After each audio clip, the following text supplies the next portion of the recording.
Hello, folks. How are we all doing today? We have just finished playing some Super Club Soccer. For those of you who are here bright and early now, we're going to do something for you now. We have got some pre-season shenanigans to get on with. I say that. Well, actually, we left things last time. A lot of pre-season's kind of sorted. The plan of attack for today is to basically get to a situation where we're coming back for our next stream with the Champions Cup to kick off the month of May. That is the kind of Community Shield equivalent. So thank you, NJ Starlin, for reminding me immediately. We have to do the training today. That is something I desperately need to do. I kept forgetting to do it. Also, I left my desk slightly higher than usual earlier. Now I realise my webcam framing's not quite right. But yes, we are going to attempt to finish off pre-season today. At the time I'm streaming this might be slightly different if you're watching on the second channel. The Season 2 recap hasn't gone up on the main channel yet. I've not even recorded it, to be honest with you. So before I start Season 3, I want to make sure that all that stuff is up on the first kind of main channel, the seasonal recaps. It might even be a case of that the Season 3 kind of stream starts 10 minutes after the recap goes up. So if you watch the recap, you can then start watching Season 3 live, which should be a good time. Fuglov for Kirua. I hope I've said your name correctly. Finally caught with the stream. Let's go. Welcome on in. How are you doing? And GTXGG here as well, folks. I need to sort out my training. Now, actually, give me some credit here, everyone. Please give me some credit. I've done something very impressive. But before we talk about that, we've got to talk about Fuglov for Kirua. Is your profile picture who I think it is? Is that the one and only Levi Ackerman? I can't tell because it's a very small profile picture. But if it is, you have exquisite taste. Anyway, I did do something productive, chat. I went out and I got faces for all the players that didn't have faces in my team that we signed recently. At least the ones I could actually find kind of faces for. So, for example, we've got here Jens Herman Horkeland, who's now got a beautiful face. Our second choice goalkeeper, Axel Lundqvist, now has a face as well. So, good stuff. I'm trying to remember if there was anyone else I got a face for. I tried to find Bjorkeli a face. Doesn't exist on the internet. I really tried. Doesn't have a face on the internet. So if anyone wants to try and find a face from it, it's not Peanuts, by the way. His actual name is Patrick, but it's PBJ, Peanut Butter and Jelly. See, genius nicknaming. So yeah, that's why his first name is now Peanuts. Also, Peanuts is just a fun nickname, isn't it? And also, Pedabrecke, I was able to find a face for. Now, granted, it isn't him wearing a football shirt, it is him wearing a training hoodie, but it kind of counts as something, right? Like, I've tried better. I've tried, it looks good. Archangel says, hi Jack, just wanted to say thank you for starting Work Extra Space. It's now so much easier to follow the Twitch save. I missed so much of the Bromma Poikina save last year. Thank you. No worries. Yeah, he does look like a child, I will be honest.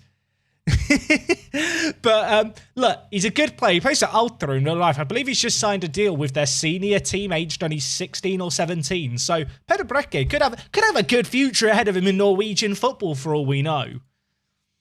So yeah, we've got him with a face. I mean, the team's kind of done, right? I feel like we've got the faces on the players.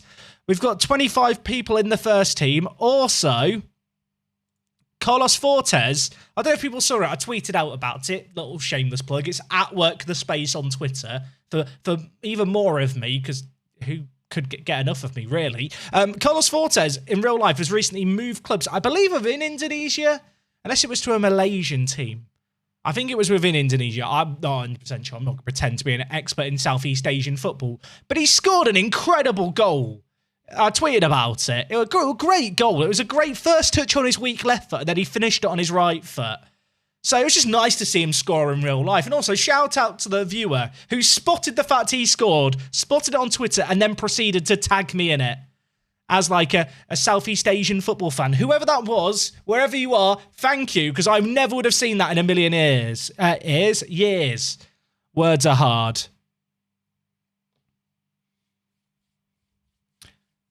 Oh, you met Axel Lundqvist 6 months ago. That's pretty mad. Hey, Stevie, I am the very one and only mod. I am also the the workspace who aspires to be as good as Palik at Super Club Soccer. He is still in Indonesia. Okay, excellent to know. But yeah, he scored a crazy goal. The skin we are using, Apollo, is TCS. I think if you put an exclamation point skin in the chat, it will come up. But yeah, we are continuing on with things in Iceland. So when we left things, we've actually got our squad in a really good spot. I ended the last stream, didn't I? And I was just like, it's done. It's done. I've come back and I'm like, is there more we could do? But actually, we are in a really good spot. One thing we do need to sort out is the training, especially on some of our younger players. I could do with reviewing all of our players, really, and just trying to figure out what we need to tweak, if anything. So, for example, we've got like Matthias here, who's going to be our long-term first choice goalkeeper. Do I need to give him an additional focus? I don't like his mentals. His agility is good. His actual technicals aren't too bad. His distribution's not bad. He's kind of a really well-rounded goalkeeper, actually. I think if I was going to train anything on him... See, I'm the kind of person who really likes just goalies to have as good an aerial reach as possible. But I also like goalies to have really good one-on-ones. So with that in mind, maybe sweeping is the one just to cover his command of area one-on-ones and rushing out.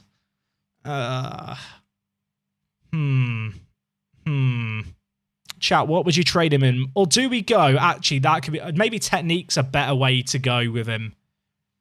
If I train him as a sweeper keeper, I'll just cover everything a bit more. Which is probably a pretty good shout. I think we'll go with that, just because I would like his technique and his composure to be a bit better, and I think handling. You can never have too good at handling. So I think that's what we're going to go with. Hey, Juriki, how are you doing, mate? Right, Lundqvist. I mean, this guy is our second choice goalkeeper. Again, see, he's not really got any obvious weakness. I guess with him, it is maybe a bit more of a weakness, his aerial reach and stuff. Although, to be honest, given the fact he's 25, he's not going to improve massively. He is here just to be our backup goalie. I feel like in an ideal world down the line, our kind of backup goalkeepers end up being some of our homegrown at club players. Like, if I'm not mistaken, we have actually got some good young goalkeepers. Like, Georgeson is technically homegrown at club, but he's probably not quite good enough to be that second choice goalkeeper who's homegrown. Then we've got Eriksson, is it? We signed this... No, we didn't sign this guy. It wasn't Eriksson we signed. He came in our youth intake. We need to start all our under-19s trainings as well, I realise as well. Chat, today we are going to spend literally an hour sorting out training. I hope you're all okay with that. I will attempt to offer some nuggets of knowledge as well for kind of new players to Football Manager. Because I do feel like training is something that can feel a bit daunting, but I feel like we need to just deal with this now so we're sorted. Hey, Joel, how's it going? Have I ever thought of streaming FUT? I have thought about it recently, Henners. I've really been enjoying FUT recently. I know I'm not allowed to say I'm enjoying FIFA, everyone. Like, you get booed and stuff gets thrown at you. I have played, I think in the last 2 months, probably like 600 games of FIFA Ultimate Team. Now, some of those are me playing champs and just leaving early, and obviously they're not full games, all of them, because sometimes people leave early on you as well, and sometimes you're doing golden goal. But I've played a lot of FIFA recently. How's the preview of the youth intake? We haven't had the preview for next season yet. Of course, our preview is normally, I want to say our preview is normally in like May time, June time, and then it's kind of August, I think, normally when our intakes have been coming. I'm doing really good, thank you, Joel. Really, really good. Right, so yeah, chat, we do need to just do a big sort out of our training. Also, Tarek needs to learn how to defend. Tarek needs to learn how. That is his mission for the foreseeable future. To learn to defend. He's actually a really good wing-back in terms of his physicals, which is like 9/10 of the battle with wing-backs. He's got good work rate, really good physicals. And the thing is, he is only 18. We've got this really young squad, so we don't need to panic too much. Also, he's got 13 free kick taking with the tries long-range free kicks and hits free kicks with power trait. I can only assume that in real life, this guy's like a free kick wizard. Because he can only be like 16 or 17 in real life. So for the Jamaican researchers to actually give him those traits, he must score bangers. He must score bangers. How's the champs record this week? I got to 11 wins with 2 games left, and then I just gave the 2 away because obviously I couldn't get to 14. But I was 3-0, and then I went down to, I want to say like 7-9. Was it 7-9? No, I can't remember. I had a really bad weekend actually in foot. I'm trying to work out because of the stupid point system with wins. Basically, to get to the 11 wins I needed, I did it with 2 games left, and I won a load of games in a row. So what would that even leave me with if 14 wasn't possible with 2 games left? I can't do the math on it. It's such a dumb system. Basically, I had a really rough foot champs, and then I took out Kessier, and I put in Tenali, and I won like 7 on the bounce, which was quite nice. What are my rewards? What did I get in my rewards? I got my Nan. No, I didn't get my Nan. I already had my Nan. I got Courtois and Berardi, which I actually don't think is that bad because I do play with Militao at centre-back anyway. New Palace kits in your DM. Hey, thank you, mate. I will check them out, Whitey. I always look forward to the kits. I've recently been appreciating the yellow, I think it's the yellow away kits shorts. I've seen them in a few games recently. He could be the Jamaican Janino. I reckon if you search this guy's name on YouTube, he probably has a free kick montage. Right, we then got Hjalmarsson. Now, I'm not sure Hjalmarsson's actually ever going to be that good.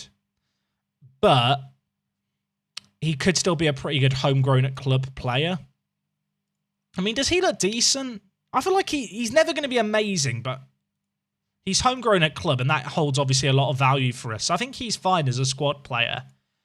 Then we've got Peanuts, who's going to be one of our starters this year. We signed a load of these young Norwegians with perfectionist personality. I think it was like Bjorky and also Brekke, who have signed with perfectionist personality. I'm hoping that because they're on big money, because I think they are kind of the future of the team, at least immediately, but because they're on big money, that will mean that they will keep those personalities. If we signed really young players with our current squad and they had like low rep and low squad standing, those perfectionist personalities would get wrecked by the overall team personality.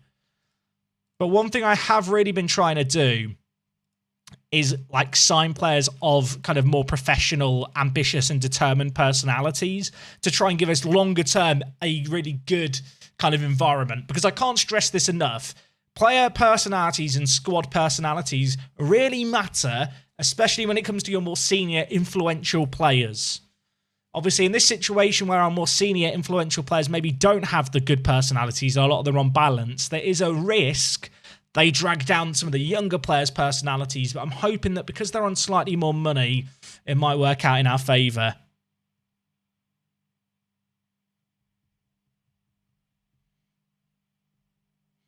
That's what I'm hoping. As an Arsenal fan, I can confirm this.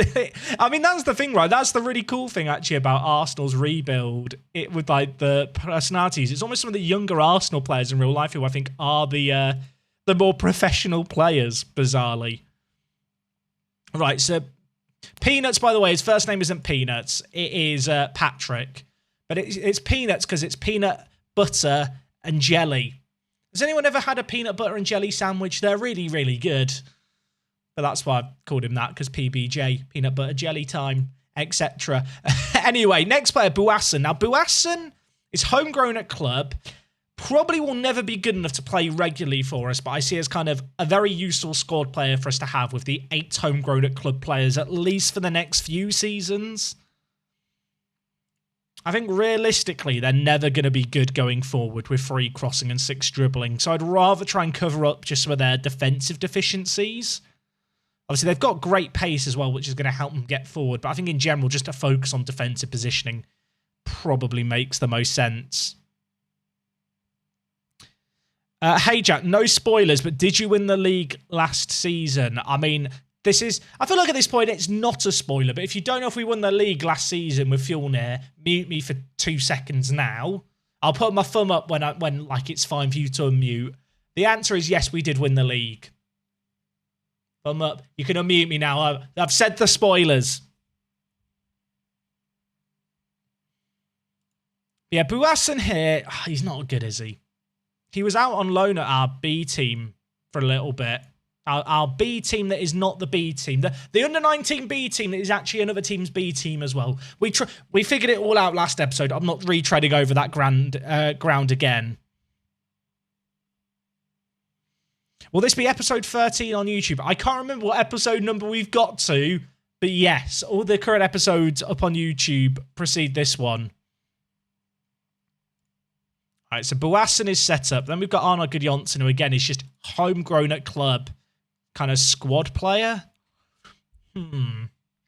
He's a very similar player, isn't he? I think we go with defensive positioning on him. Boasson and Gudjonsson. Yeah. It's actually mad. Boasson might be better than Gudjonsson. But yeah, we'll go. I think we'll train them both defensively. As a Benfica supporter, are you excited for Darwin? Oh, you're asking Jericho as a that makes sense. You're from Portugal. I knew that. Yeah, I am very excited to see Darwin. Is it? Do you just call him Darwin? When I think of Darwin, I think of the biologist. But no, I am very excited. Obviously, Benfica have basically put out a statement saying, yeah, he's going. But I don't think his physical and medical results come back until tomorrow morning. I think is what the Liverpool journalists have been reporting. But no, I'm excited for him. Boasson is labelled as missing on a milk card. Look, I will be honest, he does look about 12. He looks very happy. He looks like a happy child. And you know what? He's developed well as a result of his happiness. So if he's happy, I'm happy. Pepe Camara. We're paying this man £75 a week. He's not going to be starting for us this year. Which means we save even more money on him because we're paying an appearance fee whenever he plays, but he's not going to play much.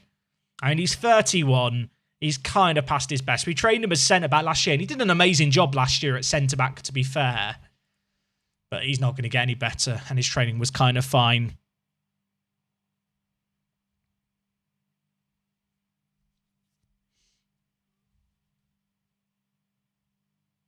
Right. So Pepe Camara, Ozcan. Oh, there was a few players we signed last year who, don't get me wrong, they definitely contributed towards us winning the league. Like, I mean, in Ozcan's case, he played 19 games as a starter of 22. He wasn't that good. There, I said it. He didn't wow me.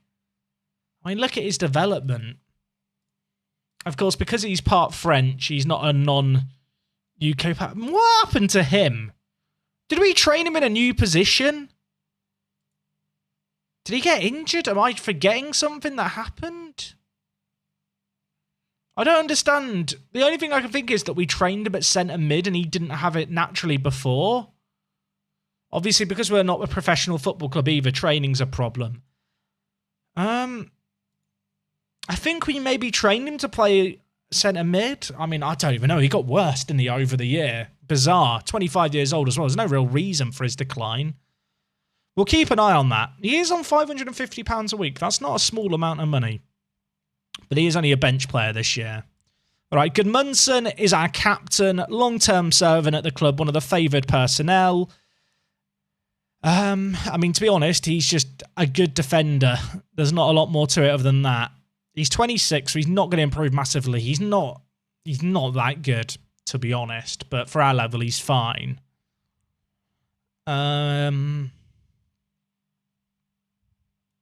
think I'm going to train his strength. Just because 7 strength is weak, and he might be able to bulk up that. I think his physicals on the whole are kind of... He's just very meh, to be honest. But I guess that's the downside, right, of us picking him up. Well, not picking up, but him being our captain, being a player we've built around. I can't really just chuck him to the side. Equally, I'd like to think that if we continue to improve the team like we have over the last few years, he will just naturally lower his squad status rather than leaving me in a situation where I have to sell him. Australia v Peru is heading to penalties to decide who goes to the World Cup. Oh, crap, I forgot that game was on at the moment. Wasn't there another qualifier earlier on today? Have I missed 2 games today of World Cup qualifier deciders? Chat, keep us up to date. Right, Gudmundsson's not been good. Then we've got Felix on Fredriksson. Now, this guy was amazing for us last year. He got 9 assists in 19. Train him as a wing-back on attack. What do you train him in, chat? He's kind of one of those players where it's not really an obvious... there's not really an obvious area to focus on. Really? Maybe I'll train his endurance just to try and help with his work rate, but there's not like an obvious area where he's massively lacking. Oh, it's tomorrow. It's Costa Rica v New Zealand. I knew there was the other game. I wasn't sure when it was, order-wise. Totally forgot those were on at the moment. Right. Inge Jonsson. I feel so bad about Inge Jonsson, chat, not starting this year. I do feel guilty, but I just have to remind myself he's not very good. He's got 6 stamina. I'm going to trade his endurance. How old is he? He's 24. Like that endurance is not going to get solved, is it, through training? It's just not going to get solved through training. I'm going to criticise his training. All our players train so badly as a semi-pro team. Okay, then we got Sorry. Oh, Sorry. And Sorry like Ozcan we signed last year and I was so giddy and excited about it, and he's just let me down. Is he even on the bench this year? Okay, he is on the bench as well as our kind of more defensive option. I really thought that Sorry and Ozcan were going to be like long-term players for us, but obviously they've already found themselves down the pecking order. Juliusson is just homegrown at club. Probably will move on at the end of his contract. I think I'm just going to train him at box to box to try and get him as well-rounded as possible. I think there's not a lot to do with these guys. There's some players here who you've just kind of got to accept aren't good enough and are never going to be good enough, and no amount of training is going to solve that. Okay, next we've got Planner. Now Planner is going to play as the advanced playmaker, which actually can play really well in. I'm kind of half tempted, rather than training him in that role though, to train him as a roaming playmaker, just to try and make him as well-rounded as possible.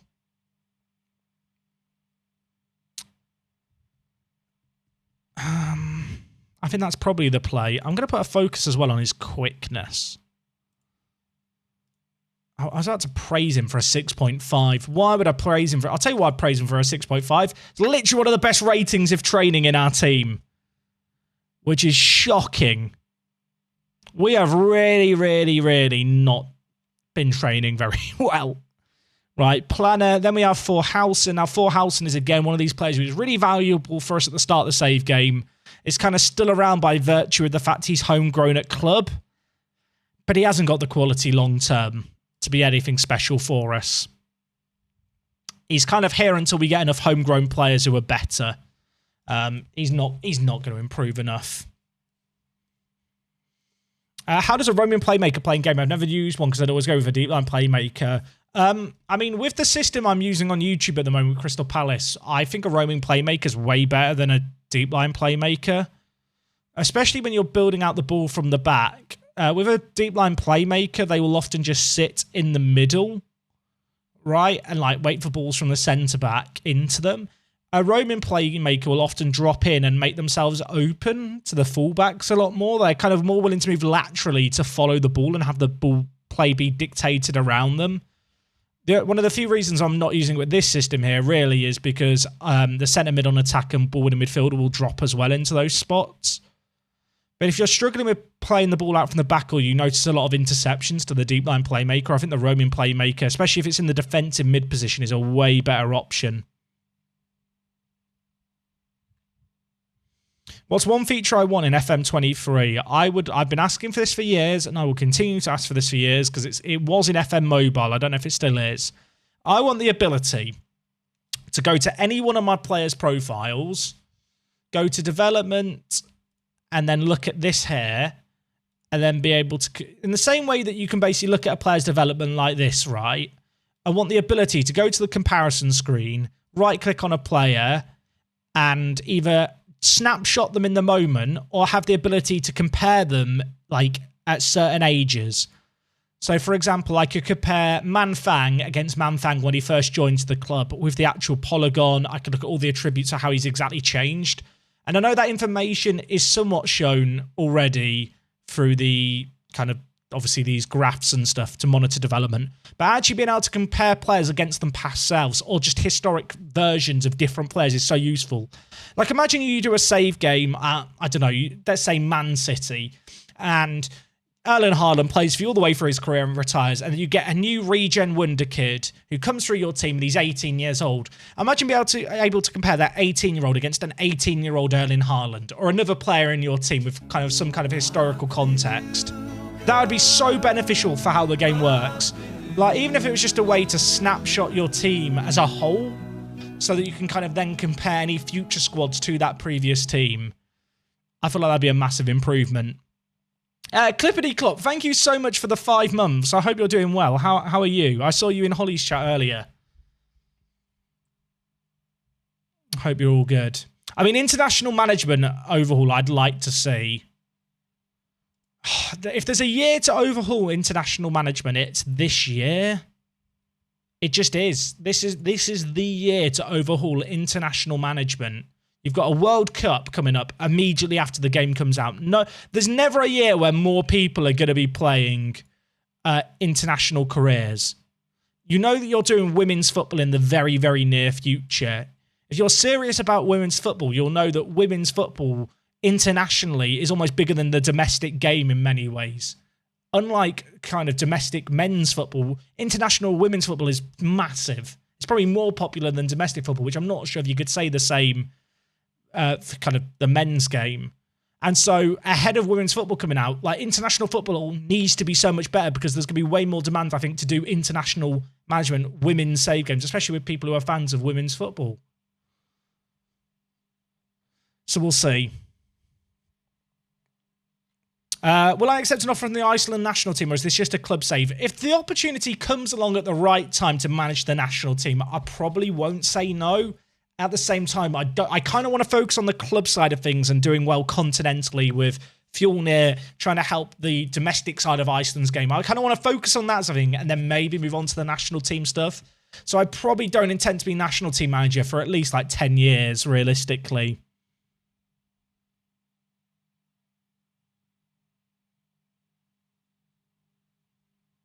Being able to manage your clubs under 18s and under 23s would be great. You can kind of already do that, though. And the other thing is, I know some people talk about wanting to manage B teams and, like, do youth team management exclusively, so you only manage the under 18s or under 23s. Do you want to know the honest answer? It's fucking boring. Like, you wouldn't enjoy it. You might think it's a lovely idea. I encourage you to go and do a B team save game in Portugal or Spain right now, because you can do that right now with those B teams. Go and manage one of those teams where you can't control the transfers. Your first team players randomly get taken away and hoovered up to the more senior team. You have no control over scouting tactics because the senior team dictate the tactic that you're going to use a lot of the time because it has to fit in with how they play. It'd be really, really fucking boring. It's a lovely idea in principle. I'll tell you now, it's a shite idea. It's not fun. It just wouldn't be fun. You might do one save game with it and the novelty would wear off. It would be a complete waste of time to add it into Football Manager. Like, that dev time could go on so much better stuff. I know some people kind of maybe think of it as an idea and go, that'd be nice, then don't critically think about it. The more I think about it, the more I think it's a terrible idea.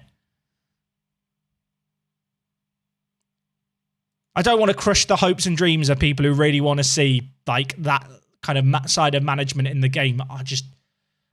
I don't think it's a very good idea. I think it'd be really boring. I think people have this romantic idea of going from youth coach to top tier manager because that's how it works in real life, but I agree with everything you said. Yeah, I don't think it'd be fun. It's realistic, though. That doesn't mean it's fun. There's lots of stuff in Football Manager that's not realistic by choice because it makes the game more fun.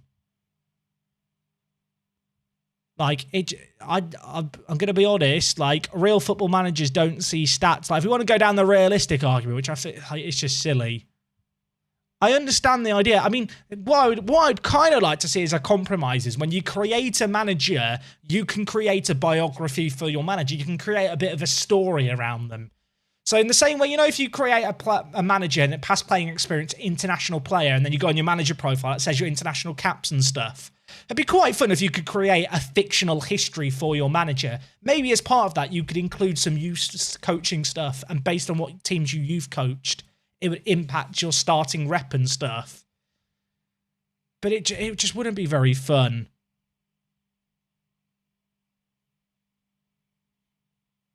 Like, I feel like having a more fleshed out kind of role-playing element, if you really wanted to do something like that, that's probably like a better alternative. I think that would be fun. I'd like the addition of different formations in attack and defense. Very few teams play the exact same formation in offense and defense. But that already exists. I feel like people... Okay, so I don't feel like people don't realize this. Your tactic that you see here, this is the defensive shape of your tactic. This is the default shape of your tactic when you don't have the ball. Basically, your mentality and team roles and instructions dictate what your players will do when you have the ball. Like, this is your defensive shape. My attacking shape with this team is the wing-backs go forward. The regista drops a little bit more. The advanced playmaker pushes forward. The centre mid pushes forward. This is the defensive shape. What you're asking for exists in Football Manager. Like, this is... that. I feel like that's not really explained in Football Manager. This is your defensive shape. Whatever you have here, that is how you're set up without the ball, and your roles basically encourage the movement because, like you said, Football Manager is super fluid in terms of how it works.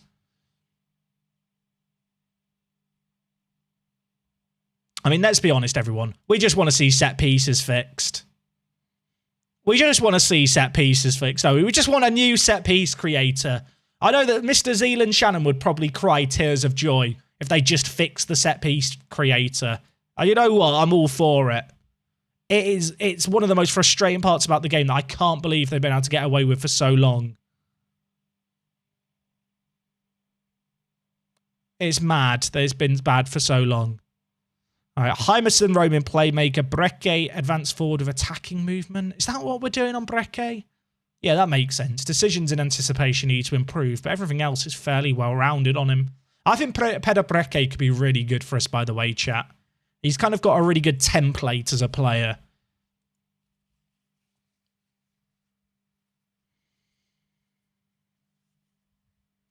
If they just fix broken stuff and improve the UI, I'd be happy.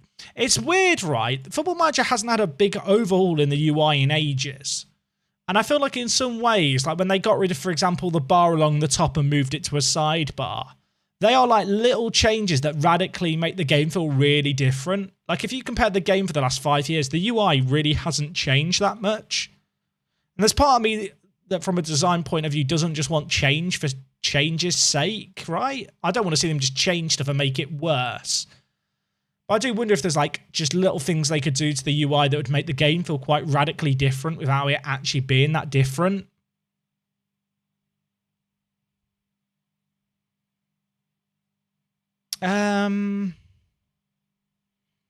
Have force and advanced playmaker of agility and balance.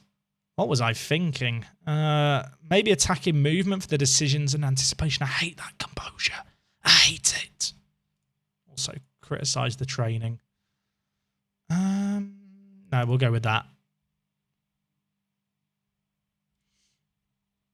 I saw someone mention about being able to spend your wages, right? I would love in Football Manager the ability for you to pay for your own coaching courses. I feel like that makes sense.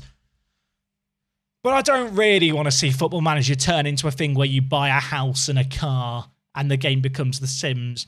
One, because I think it doesn't really improve the gameplay. Like, at the end of the day, your salary dictates your job security because the more money you're on and the longer your contract is, the less likely you are to be sacked because the compensation is more. Like, people don't seem to realise if you start lowering the wage like you ask for because you think, oh, it doesn't matter, it just gives me more money to spend, actually makes it cheaper for the club to get rid of you if things don't go to plan. And on top of that, I think people have this romantic idea because FIFA Manager did it in the past and stuff. I feel like that kind of thing being added to Football Manager would just be the start of a slippery slope towards microtransactions where you can I don't know, for £4 you can buy a house. For £2 you can buy your supercar for your manager. Like, maybe they do a thing where, you know how you have the... Well, here's the thing as well. I was about to say something, and I think it'd actually be a good idea. But you know how you have the FMFC stuff with versus mode? If you've tried out versus mode, you'll know you have to have like a profile. Imagine if you could have a Football Manager account that is maybe used for online Football Manager modes, and on that it tracks some of your achievements in game. Like, you can show off maybe rarer Steam achievements that you've got. Maybe you can show off your career earnings. Maybe in the same way you can customize your Steam profile, you know, with like a frame or like a background image or stuff. You could spend your in-game earnings on that stuff. Now, the obvious issue with that is if you manage Man City, you're going to make way more money than someone who's managing down in the lower leagues. But in general, I'm not really a fan of the idea that you spend money on like a car and stuff outside of what you actually need to be able to have in Football Manager. Do you know what I mean? I don't, for me, I mean, I can only speak from personal experience. I don't play Football Manager to get career earnings in game and then buy a house or, I don't know, whatever it is people might want you to spend money for. Like, it's just, that's not a reason I play Football Manager.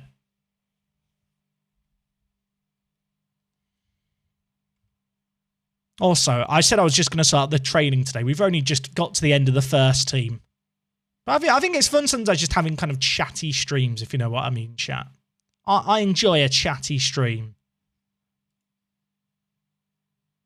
Also, if anyone does suggest anything and I'm kind of flipping with it or a bit blunt with it, please don't take it personally.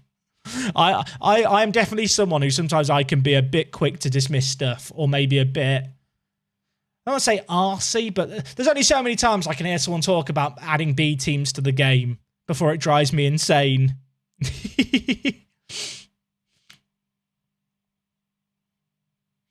I do like the idea of a Director of Football DLC dropping for $15 to $20 euros. I feel like that would just be a different game, though.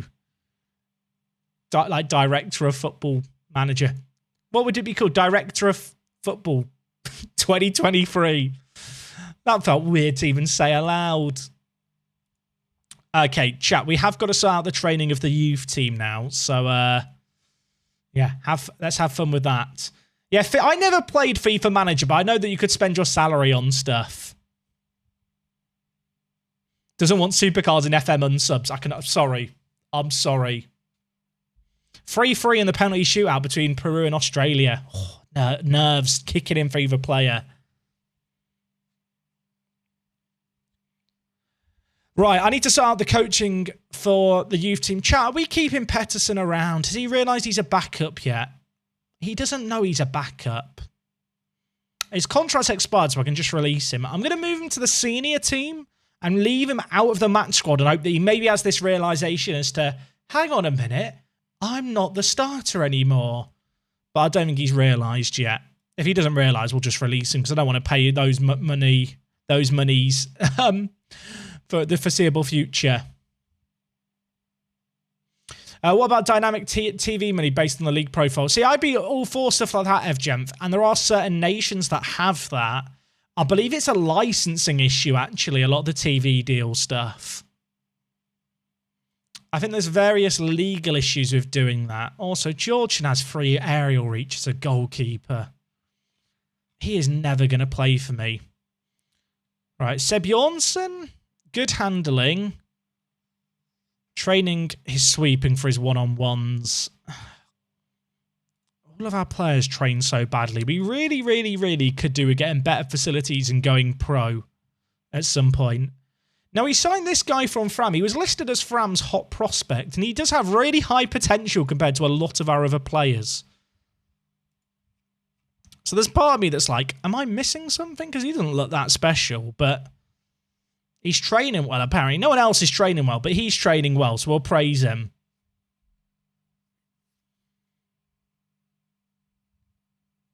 I'd love the ability to bring back a player from a previous year to become a staff without the editor, like a way, whereas a long-time player of the game, you could bring someone that you had in FM17 to coach or that.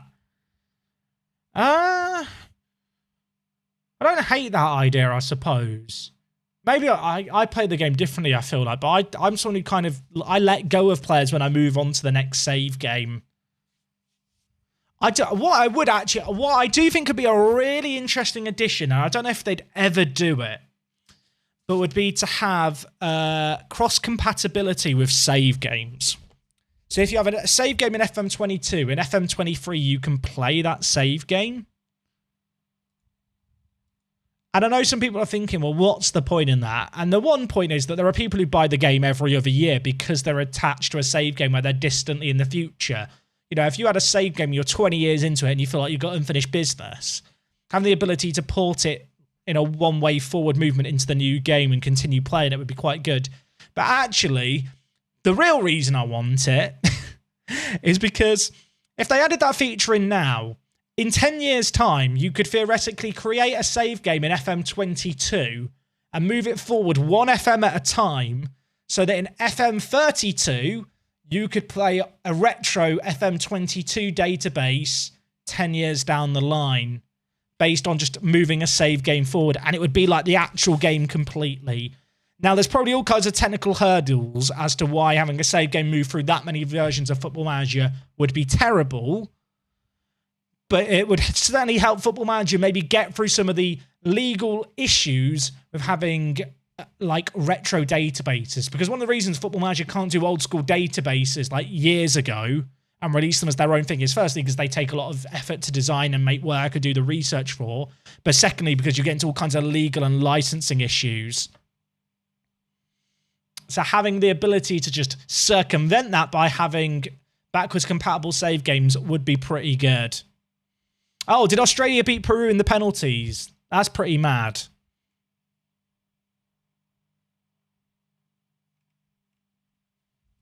How many Aussies are up right now? I've just realised it's really early in the morning in Australia. Where was the game being played?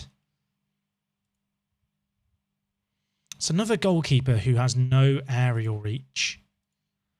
Not a fan. Why have we got all these goalkeepers who can't jump?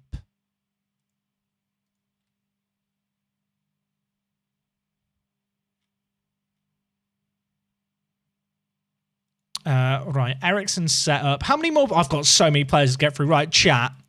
As much as I love interacting with you guys all a lot, and believe me, I really, really do.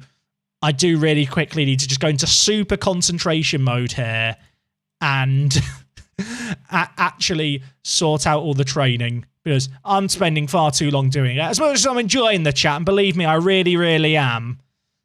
We need a quick period of hyper concentration where I just blitz through this as quickly, not as quickly as possible, but I need to, you know, vamos. I need to go a little quicker with it all. Oh, the game was in Qatar. Okay. I was about to say, why is it in Qatar? But it might have something to do with the fact the actual World Cup's going on there. This guy's really good. We snapped this guy up for cheap from a team in our league. Now, I did promise he was going to be a first-team player, and he is now playing in the B team, but he's not complained yet. I actually think he could be really, really good long-term. So, yeah, a player to be excited about, Juliusson. This guy is not as impressive by comparison. He has really bad mentals. Why do you all have such bad mentals? I hate it. I hate it. I hate it. I hate it. Jokkel Johansson, he can jump, he can't run. You need to learn to run. You need to learn to be free. Also, chat, I've just remembered something big. Potentially massive. I don't think it's a stream exclusive, but 2 p.m. BST, so 2 o'clock in the afternoon on Thursday, the network game's back. The network game is back, boys and girls. I know. Very, very exciting news. Some of you feared it may never return. Well, I come bearing good news. It will be returning. It will be back. I know. It's a massive moment. I can already imagine the Pog champs in the chat being written.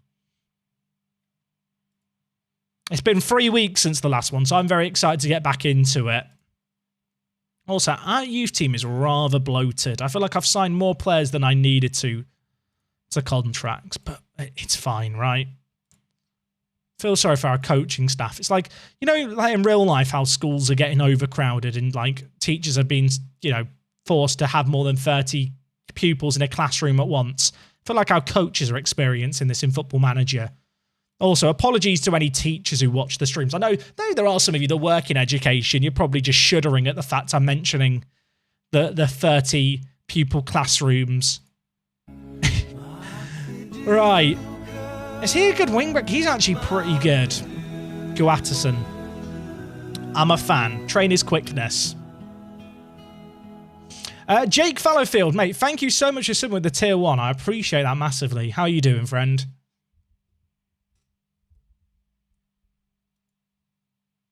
What song is playing here? Why do I not recognise this song? Oh, I do recognise it.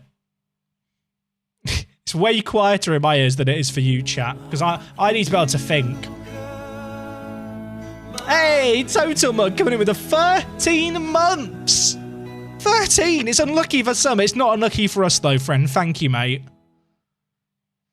How do we train Gavey? I think maybe we do just train Gavey as a complete forward. He can play centre-back. He can play centre-back. He shouldn't play centre-back, but he could. I mean, it's an option. It's an if he doesn't develop as an attacker, remind me, we'll train him as a centre-back. He's going to be our own Dion Dublin. Or who else played attacker and centre-back? Was it Doherty? What was Doherty's first name? Was it Owen Doherty? Why do I not remember Doherty's first name? Played for Norwich. I can't remember who else he played for. I can't remember his name. Answers on a postcard. Let me know. Was it Gary Doherty? It was bloody Gary. What did I say? I made up a name. Bloody Gary Doherty. What a man.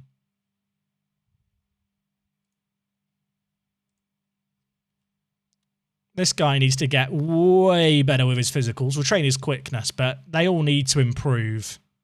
Which is why I'm training him as a Segundo Valanque. Valente. Words are hard. GTXGG, mate. 34 months, 25 months in a row. Who are my favourite non-FM streamers? Oh, now, this is going to be controversial. I don't watch that many streamers. I am definitely more of a YouTube watcher than a stream watcher. But if I was going to recommend, who would I recommend? I mean, I watch a lot of esports, I feel like, in general, when I'm watching stuff live.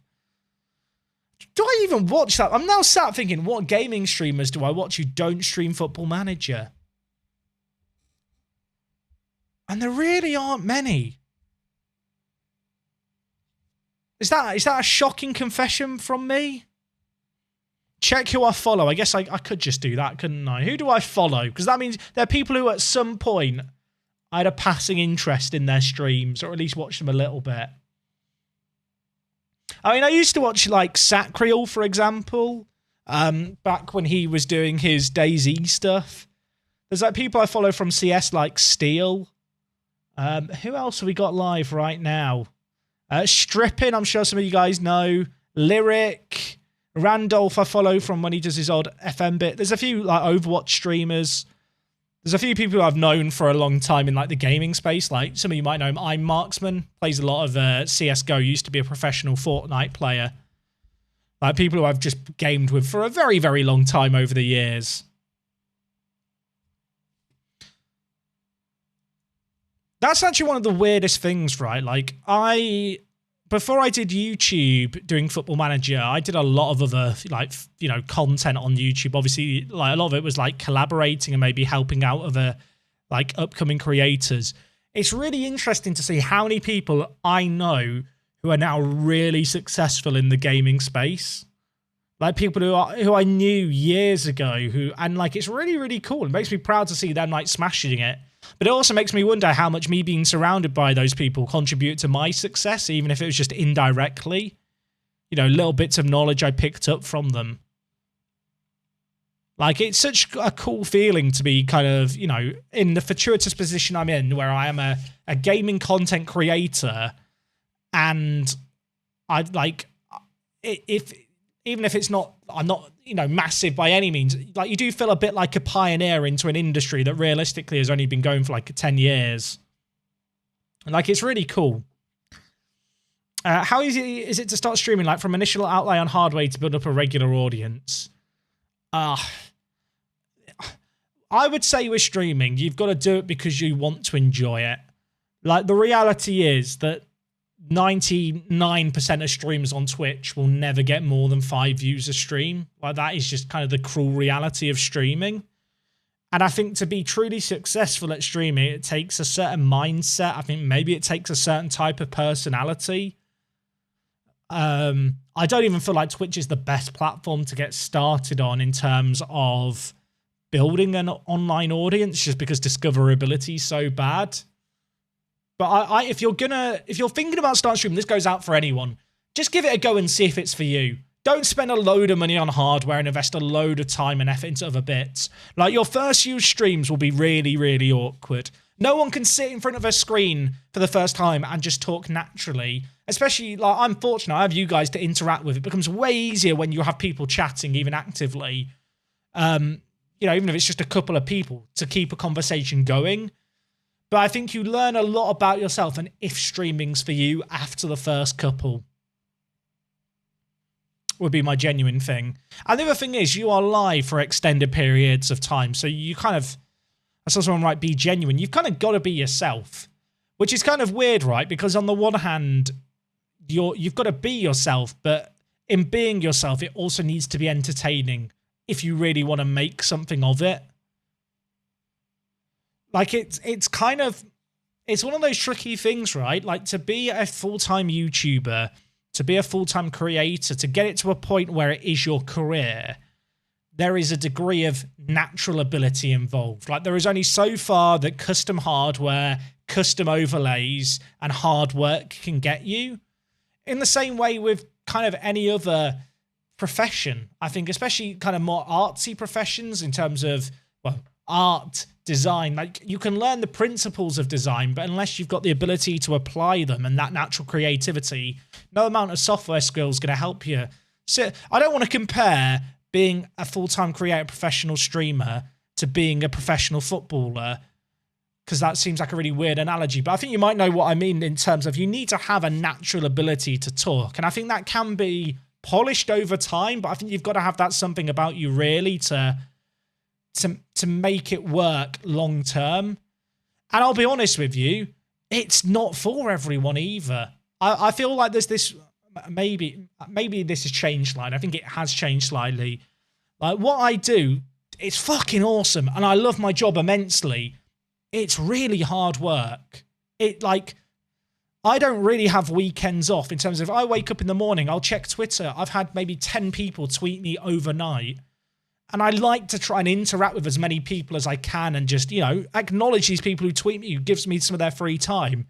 But there's a point at which I've learned recently, I kind of have to put my phone down and just unplug from it all. Like, it's full on. It's, I don't work 9 till 5, but the reality is, from the moment I wake up to the moment I go to bed, I'm, spinning plates, interacting with people, be it on Discord, replying to business emails, working with the people who represent me, just creating content. Like, it's hard. But I enjoy it. Hard work will get you places in football. I'm sorry, I think if you want to be at a very elite level in football, there is a degree of natural ability involved to be at the very top. Don't get me wrong. If you work hard, then that is going to help you achieve your potential. It's like they say, potential on its own is nothing. You've got to have the work ethic to fulfill that. But on the flip side, I'm personally of the belief that hard work on its own doesn't get you everything you want in life. It's a cruel lesson I learnt myself. But there are certain times in life where you can give your absolute all and try your absolute best, and it's just not enough. And it's kind of a cruel reality to life, I suppose.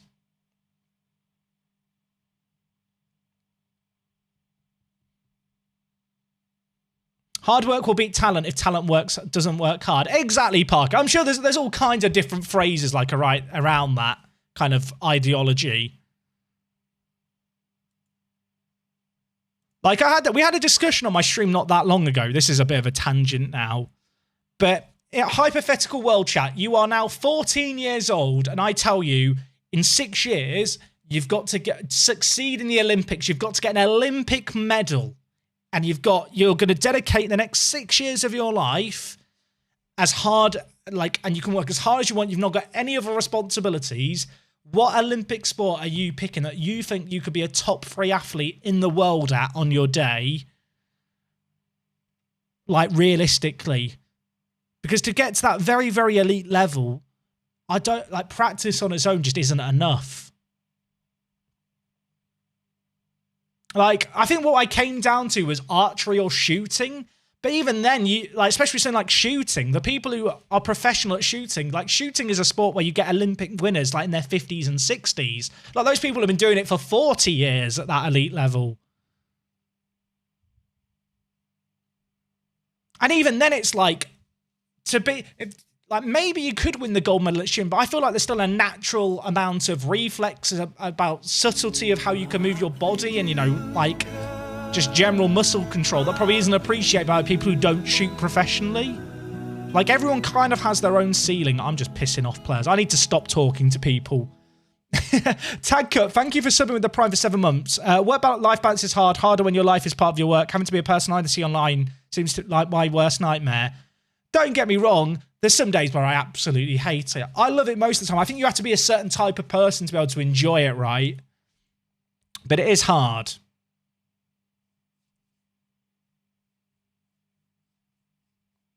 But yeah, like in the same way you can apply that to certain sports, I think to a degree that applies to kind of online creators and streamers.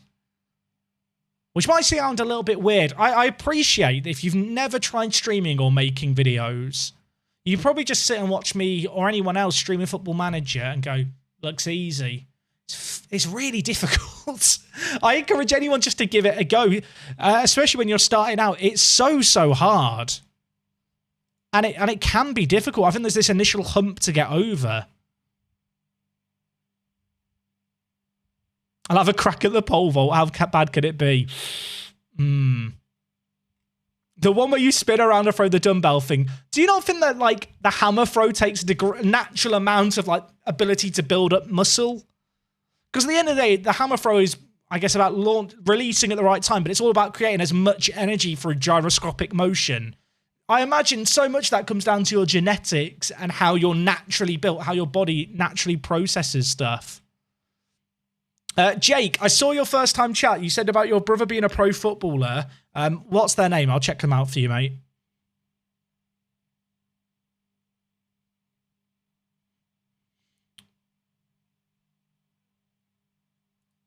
I do think it's an interesting discussion. I've still not finished doing all the training. Chat, help me. Also, we're training a lot of box-to-box midfielders, I've noticed.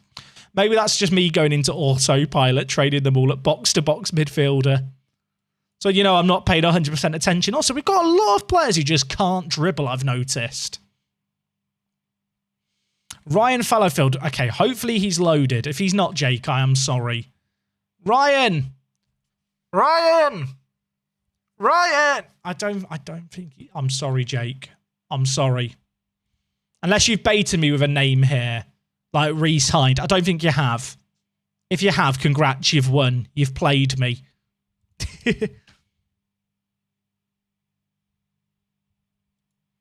All right, Goodmanson.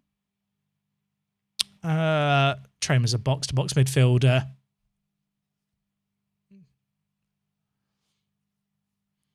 What was I going? Someone asked a good question I was going to look at. What's the hardest thing about being a content creator / streamer? Hardest thing about it. So a few years ago, I would have said the hardest thing about it is not letting one negative comment ruin your day. But I feel like I've got over that now. But I can't stress that enough. Like, if you're ever commenting on a creator stuff being slightly negative, just think about the way that you word it.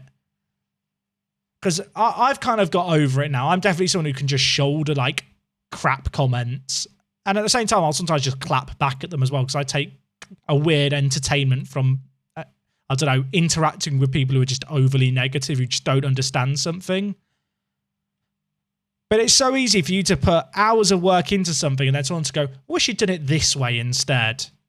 And you're just like, okay, well, that person didn't like it. And it might sound dumb. Like, why would that one person's comment bother you so much? But a few years ago, I guess it's when you're spending every waking hour, like, people kind of forget. I did YouTube for 8 years whilst having a full-time job.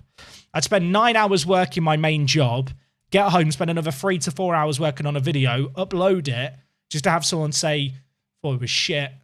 So, well, great. I've just spent like half my waking hours working away for Bob from Preston to say it's crap. And whilst it shouldn't really bother you what that one person says, and I've hidden so many comments on my, hidden so many commenters on my channel over the years, because you can just shadow ban people. That was like a lesson that I had to learn. And I definitely think that's something that, especially when you're a smaller creator and those, like that one negative comment can make up a larger majority than like for me, that probably is more difficult.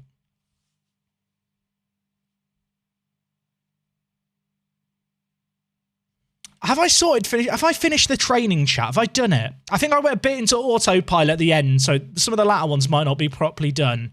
But I think I have sorted out the training. Round of applause. Top work. The Hunt Godfather, we're not going to talk about the Greenwood case. There's a reason his name is banned from my channel, and the fact you've had to put a space bar between his first and last name makes you think you're trying to circumvent the chat filter. I just don't think that online Twitch chat / streams is a particularly good platform to discuss domestic abuse cases. Oh, for sure, Apollo. So I know 100% there's loads of silent enjoyers. It's weird, right? Like, it still sometimes shocks me with Park to Prem when I check on the upload after it's been up for 3 hours. And like 5,000 people have watched it. Like this long after Football Manager's release, for so many people to be watching the content regularly is just like, it's so cool.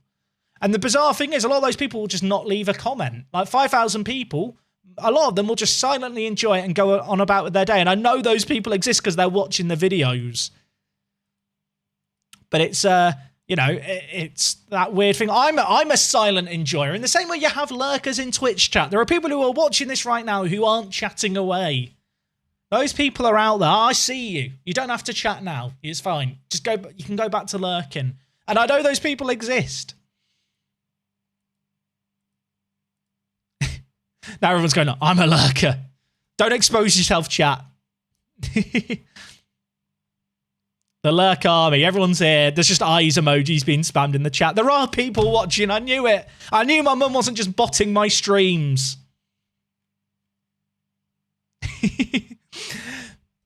Right, when's our next game in the League Cup? 7 days. Okay, that's fine. We don't need to rest our players. But yeah, like, I don't know. There's lessons that I've learned through being a creator. Hey, Stickjoy, thank you for the 25 months. Just says, leave me alone. Okay, I'll stop mentioning the lurkers. I'll stop mentioning the lurkers. I'm sorry, Stickjoy. Thank you as well for the 25 months. But it's weird, right? I think people don't realise as well with being a creator, you put a lot of pressure on yourself. Like if you have a bad day at work in 9 out of 10 jobs, it doesn't really matter. But like with content creation, you can do a bad video or even a good video that just doesn't do very well. And it can have a bad effect on your channel. I'm always conscious when I record episode 1 of any new series. Episode 1, you have to really sell people on a save game in less than 20 minutes.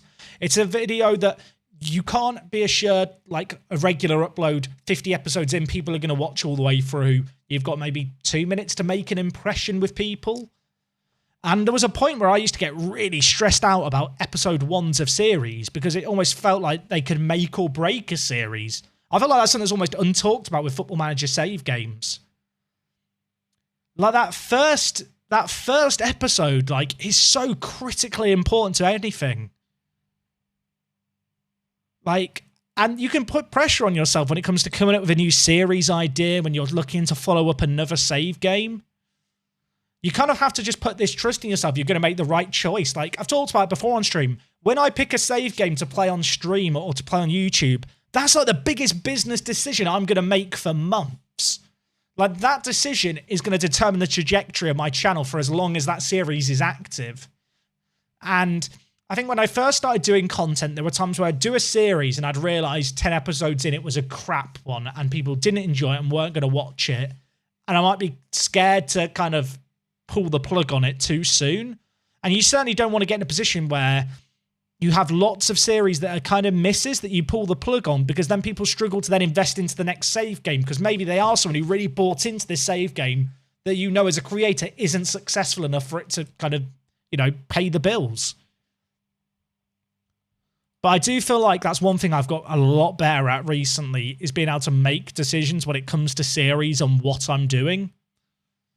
And I know there are people who look back on certain save games really fondly. So I feel like Park to Prem every year is really good for me from a business point of view, because I know you guys enjoy it. I know there'll always be an audience for it. And for example, last year after Park to Prem finished, we did a series in Spain called Park to Primera, where we managed Racing Santander. And I know some of you guys really enjoyed that. And as part of that series, I pushed myself quite hard, because it was the first time using a face cam regularly for a series. And we did all these like comedic intros and stuff. The reality was the intros on their own were taking me like an hour to 2 hours just to script and write. And actually, Part Primera, people enjoyed it, but it wasn't that successful. Like, the reality was, I know there'll be some people who could now write in the chat, I love Part Primera, and I loved it too. It was so much fun. But the cruel reality of it is, and the cruel reality of YouTube is, I can love something as a creator. Smaller subsections of my audience can love it, but if it doesn't resonate with certain groups, especially when it's an FM save game that's going to potentially be months worth of content on the channel, it can kind of be rough. I didn't save after all the training. We'll save now. We'll save now. How far into advance do I plan save games? I talked about this with Mr. Diz on the Scouting Centre, so I encourage you to go watch that video. I could probably find the video. I'll link it at the end of the stream. Or if someone can find it, they can link it in the chat. But basically, at the start of any new Football Manager, for people who've never, you know, maybe this is your first time watching me on a Football Manager cycle, the month before a new Football Manager comes out, I don't touch Football Manager. Because if you play Football Manager, you know, like I know, it's a game that you can't necessarily play all year round. Like, it's a game you do get burnt out on. And obviously, my mindset changes slightly when I'm doing it as a job. I think having other people buy into my save games helps me stay invested more longer term than if I was just playing them in my free time. But that month break for me is basically, I unplug from Football Manager, I recharge, I will do a handful of kind of one-off videos, maybe looking back at older Football Managers. So last year, we did a video, I think it was last year or the year before, I did a video where I basically took Football Manager 5 years older than the year, whatever it was, and simulated 5 years and went, here's what, I don't know, Football Manager 2015 thought football in 2020 would look like. And we'd look through that kind of stuff. And those one-off videos are nice, but basically, like everyone else, I kind of need a break from playing Football Manager. So that month period before the new game comes out is where interest is at its lowest anyway. So it just makes natural sense for that to be my month to kind of unplug, I suppose, and just chill out a little bit. Do I think saves in England tend to be more successful? That they are more successful. Like, the reality is, if I wanted to just have success all year round, I would just do loads of saves in England. That's kind of the sad reality of it. I've done more experimental save games that they just don't get views. And I appreciate for a fact that there's people who enjoyed the Racing save game. And after Part to Prem, I am maybe looking at doing something abroad. But equally, kind of, you've got to think of it this way. If you came to me and said, Jack, you can do a save game in England, you can do Park to Prem next year, and every video will get 20,000 views, and you'll make this amount of money. Or alternatively, you can do a save in Italy that you might enjoy slightly more, but it will get 12,000 views a video. Like, the reality is there, it's like a 60-40 difference in the salary. Can you call it a salary? We'll call it a salary. Basically, what I take back from views. I'm sure you guys can appreciate why 9 out of 10 times I'm just going to do the England save game, especially when the new game is out and there's more eyes on it than ever. Like, mainstream appeal is just so important. Lucy, thank you so much for the 24 months. That deserves a Julian Brandt. Yeah. Thank you very much. I do appreciate it. Yeah. I feel like I should be yarring over the top of the Julian Brandt yar, but I can't yar as well as I do in that clip. Be like, you know, when a voice actor or like an older performer tries to, you know, do a voice act that they used to voice actor an old song and it just doesn't sound as good anymore. It'd be like that. Are people still making Resign jokes or did it die down? It will never die down. But no, it's interesting. I mean, I'll answer any more questions. Apologies, chat, because I feel like I've just been talking and talking and talking here, and people have been asking questions and I might have missed them. So let's try and quick fire a few questions. If you put one in and I haven't answered it, I'm happy to talk about it. Since we're doing a deep dive into, you know, the content chat. Have I seen the trailer for Minecraft Legends? I have. It looks quite fun. Why no kebab and pizza recently? I've been working out a little bit, folks. I say a little bit. It's actually slowed down a little bit more recently. But since this time last year, I've lost 3 stone. I've lost a lot of weight in the last 12 months. And that has slowed down a little bit lately, although I have been getting back on the exercise bike, like, very, very recently. I'm working out more again. I've still got a long way to go to the kind of the level of fitness I want to be out.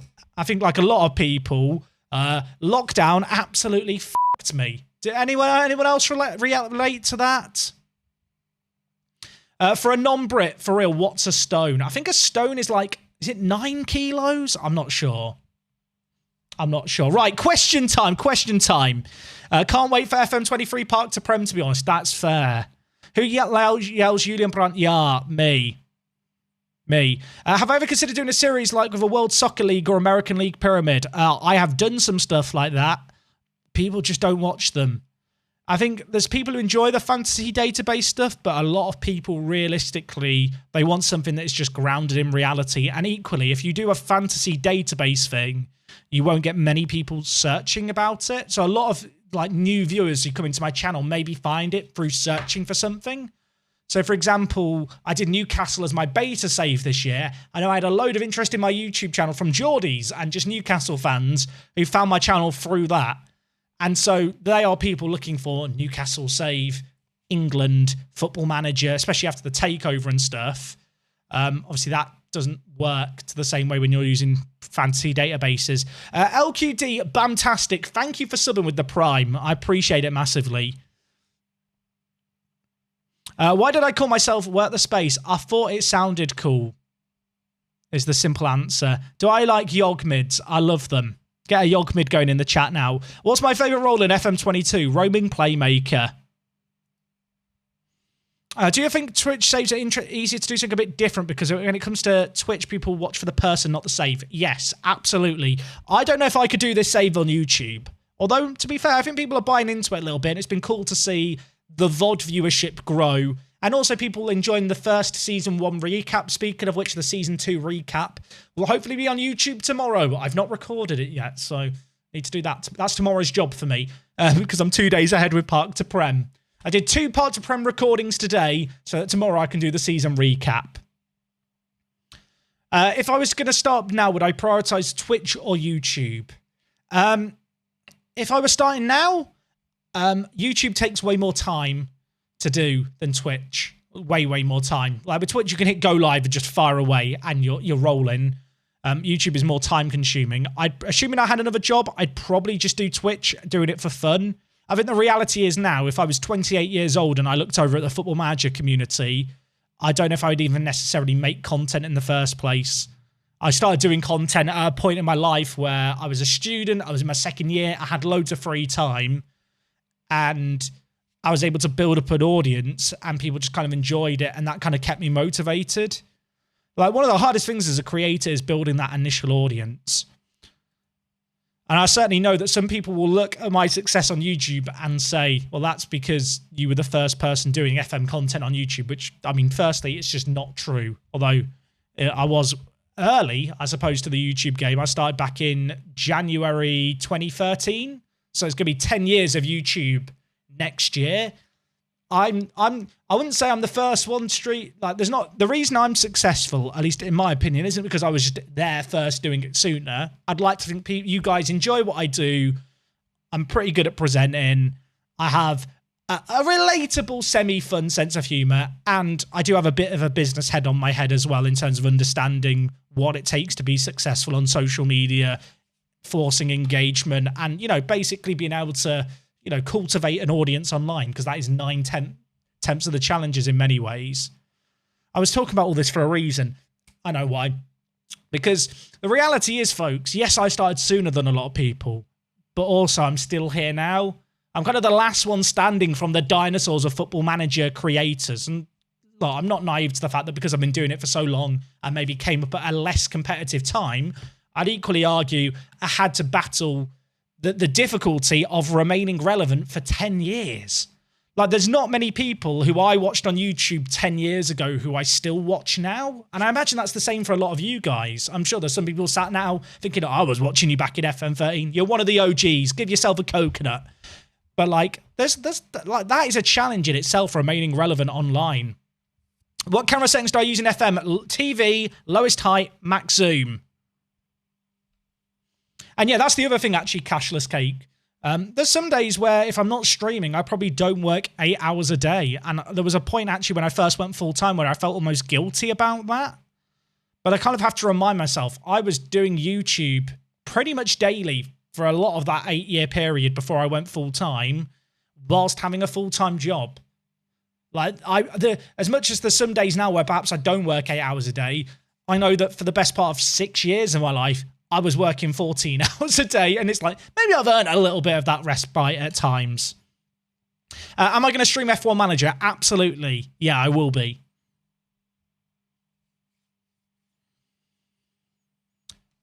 But yeah, I hope people are enjoying this chat today. I appreciate this kind of... It's a bit of a deep chat today, but I feel like pre-season allows that, especially now that we're just doing the League Cup games. Isn't Bungard supposed to be Regista? Is Bungard not a Regista? Oh, yeah, he is at Regista. Yeah, Bungard... So, last year we made Mike on a Regista, and then he retired. We needed a long-term plan at Regista, and Bungard is my long-term plan. He is going to be our Regista, the 18-year-old Danish player. He actually played in the Europa League, I think, for Randers this season just gone. Maybe even just as a sub. I mean, he has the mentals to play as Regista. He lacks the physicals to play as a forward. He's got the technicals for a Regista, and he's 18. I think I'm a genius.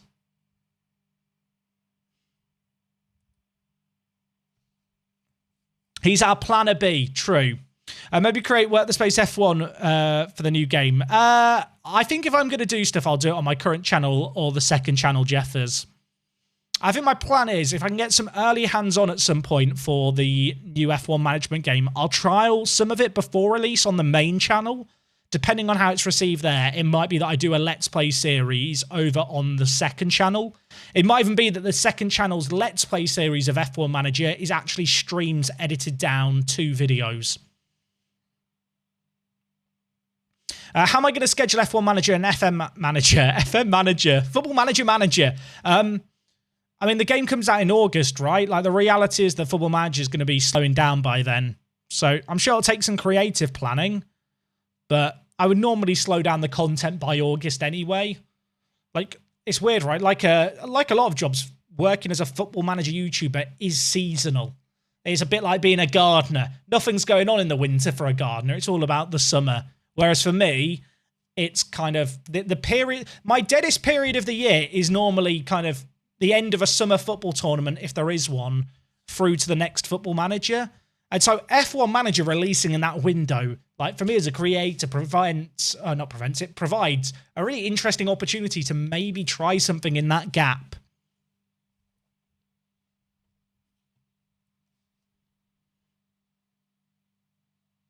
Yeah, Stevie, the F1 Manager stuff's done really well. I mean, I will say in general, the second channel's been popping off. Like, a few of the clips have fallen into the YouTube algorithm. I think I might even set up an email for you guys to send me clips to.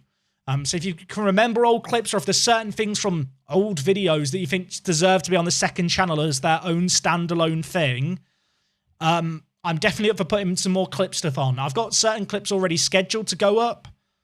But yeah, some of the clips on YouTube have been getting like 20,000 views plus, which, considering the channel has like 5,000 subscribers, it's just mental. But, I mean, look, we're going to ride it. YouTube seems to like clips at the moment. So we'll ride it. Have I heard of Broggy? I have seen a few of their clips in my recommended and watched them from time to time.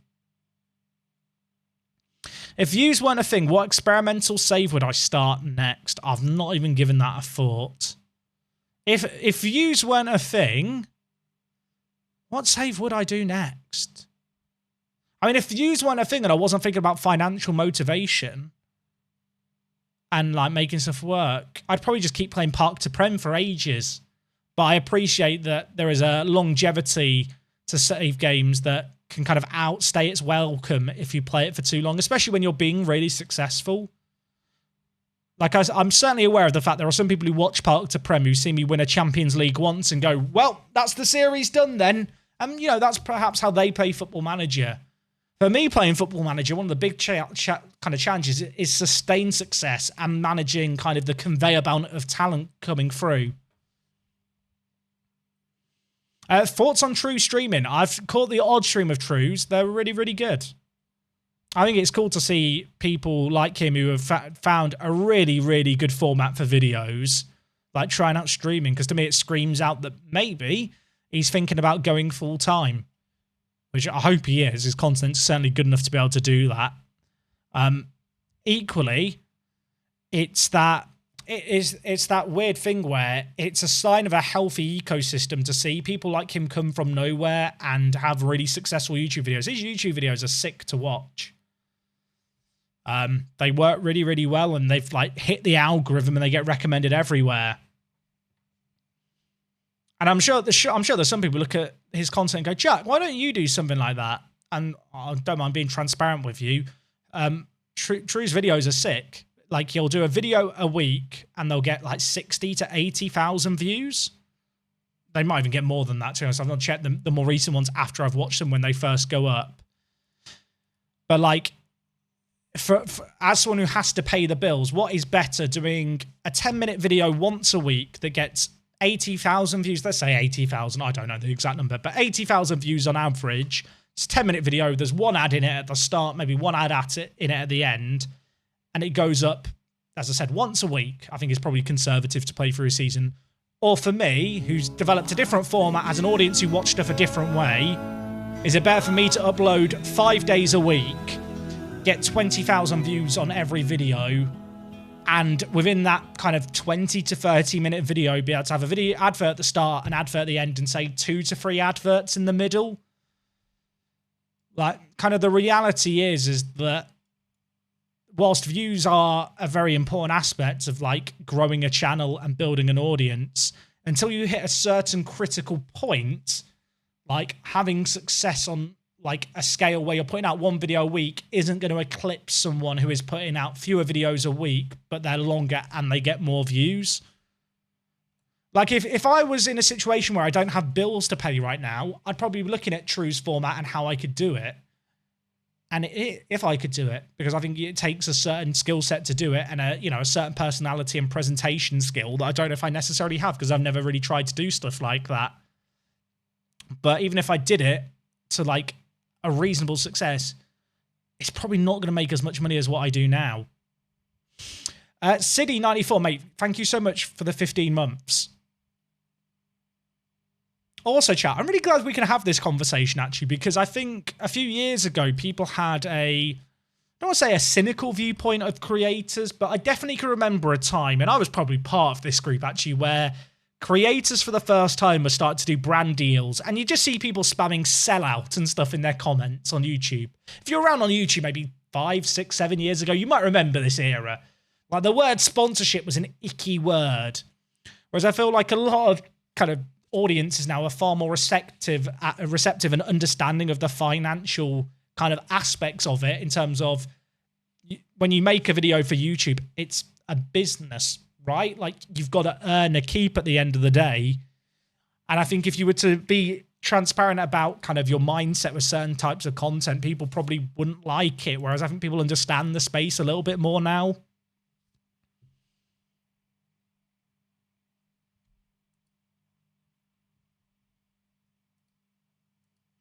Ingvarson, reject. Send requested invite.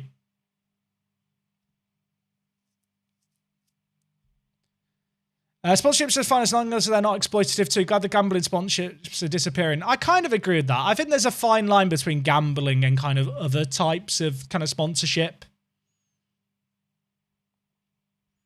I think it's like disclosing it as well, right?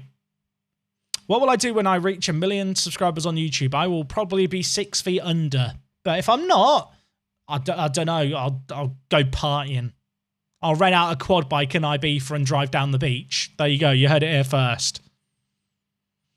How does our team's wages compare to the rest of the league? Good question. Let's have a look. Season preview.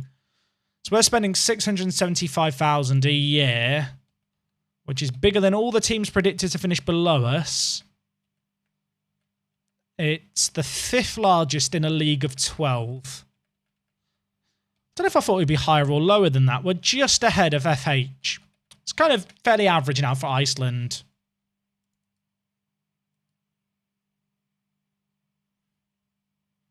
When are we going to go out and watch Taldor Town? I was actually talking with Steve about from Taldor recently because they lost in the playoff final, but then a team in the league above them folded and now they're getting promoted. I am still hoping to get up there, but I mean, the reality is that Taldor is on the other side of the country to me. Question that might not be appropriate to ask, but curious do I seek sponsorships myself, or is there someone / agency who helps get them? I have an agency who have contacts with sponsors and that I direct sponsors to talk with. They handle legal of kind of contracts, because when you do a sponsorship deal with anyone, there are contracts involved. It's something that I'm not really qualified to do myself. There have been times where I've worked directly with companies, but I'd much rather have someone who works as a middleman, takes a cut of the money, and basically handles the admin so I can just focus on all the creative stuff.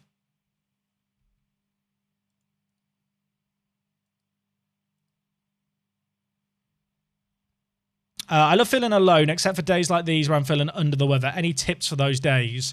I assume you're talking from a mental health point of view. I mean, look, I've lived alone for 6-7 years now.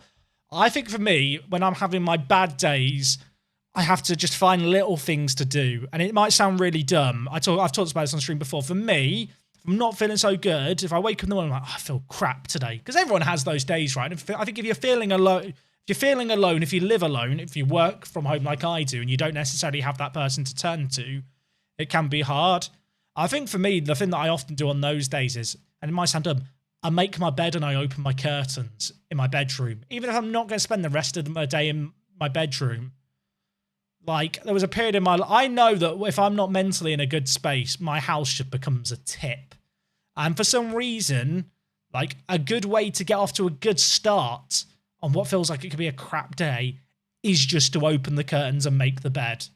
And that's kind of what works for me. I can't say it's going to work for everyone, but I feel like that can help me sometimes get me in a mindset to kind of steer me on the right track.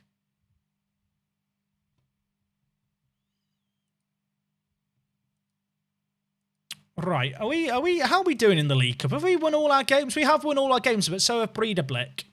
So when we take them on, that's probably going to be the big game, actually, in a week's time.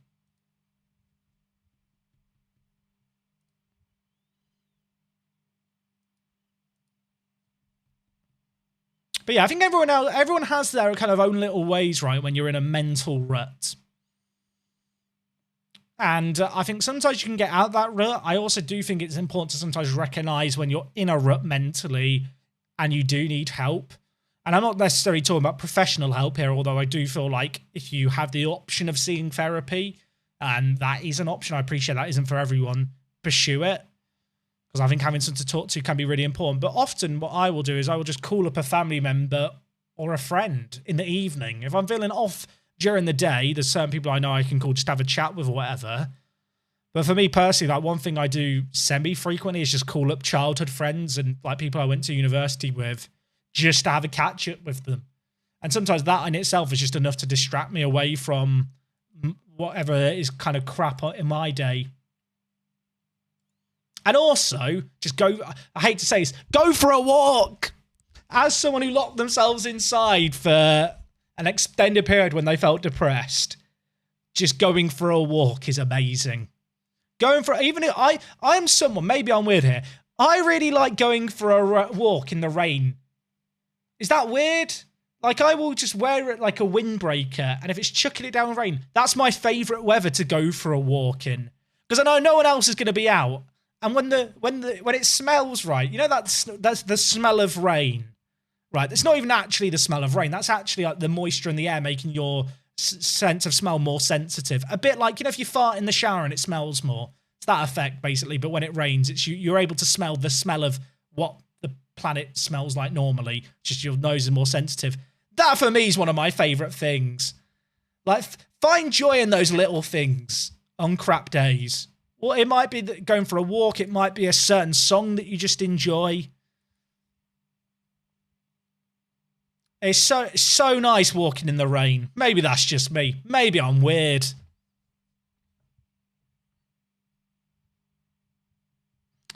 The rain smell is called petrichor. There you go. I've learned something new there. I will forget about that by tomorrow. Even if it starts chucking it down with rain, I just kind of enjoy it. I don't know why. I feel like I shouldn't.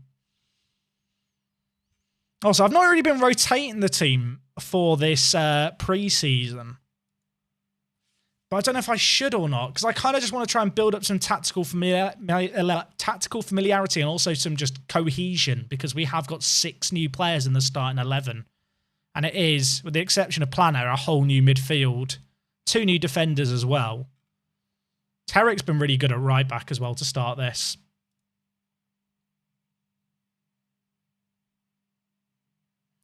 Petrichor. The smell of rain hitting the earth. There you go.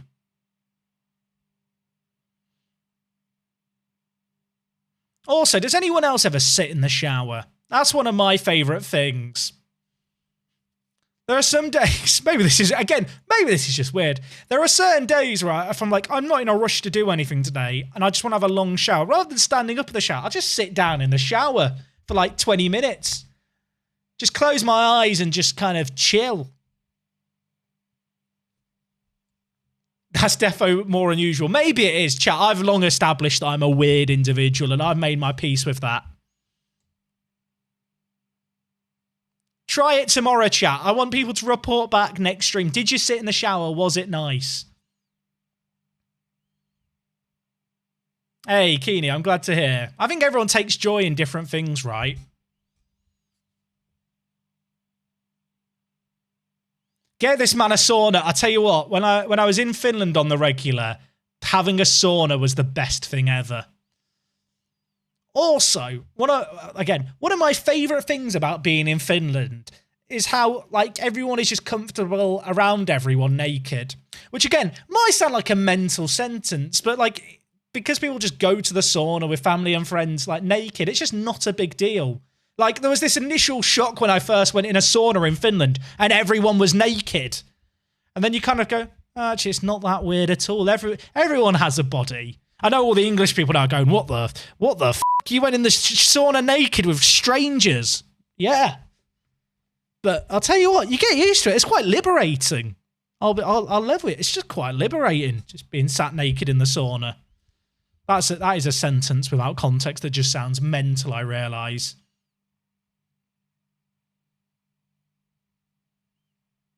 Could never do that. I know there's some people, I didn't think I'd be able to do that. But then there's that initial shock. That's going to be a no from me. How many eyes did I poke out? Great question. I don't know. Did I windmill? I helicoptered. Windmilling is more controlled. You know, I'm all about the helicoptering also. We've just scored. Should we move on? What a conversation for us to have. Mitä kuuluu? Hyvä, kiitos. Got asked how I am in Finnish. I have to reply to that, otherwise it'd be rude. Jack, how did you get your week ban off Twitch? Well, I was talking about helicopter dicking in a sauna.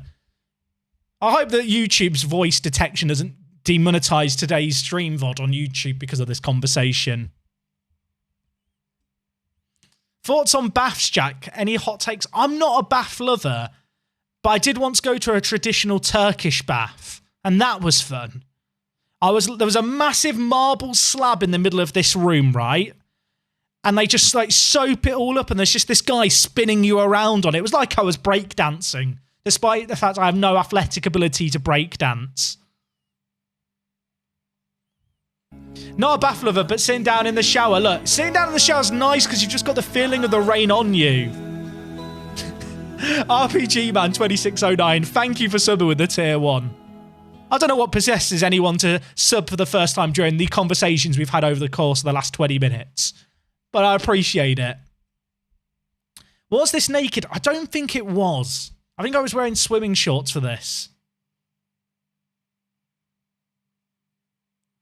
From mental health to dick swinging in 5 minutes. The space experience, ladies and gentlemen.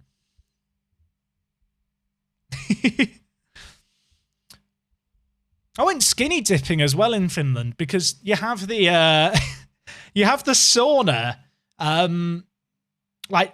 Where I was based, at least, the sauna was next to the lake.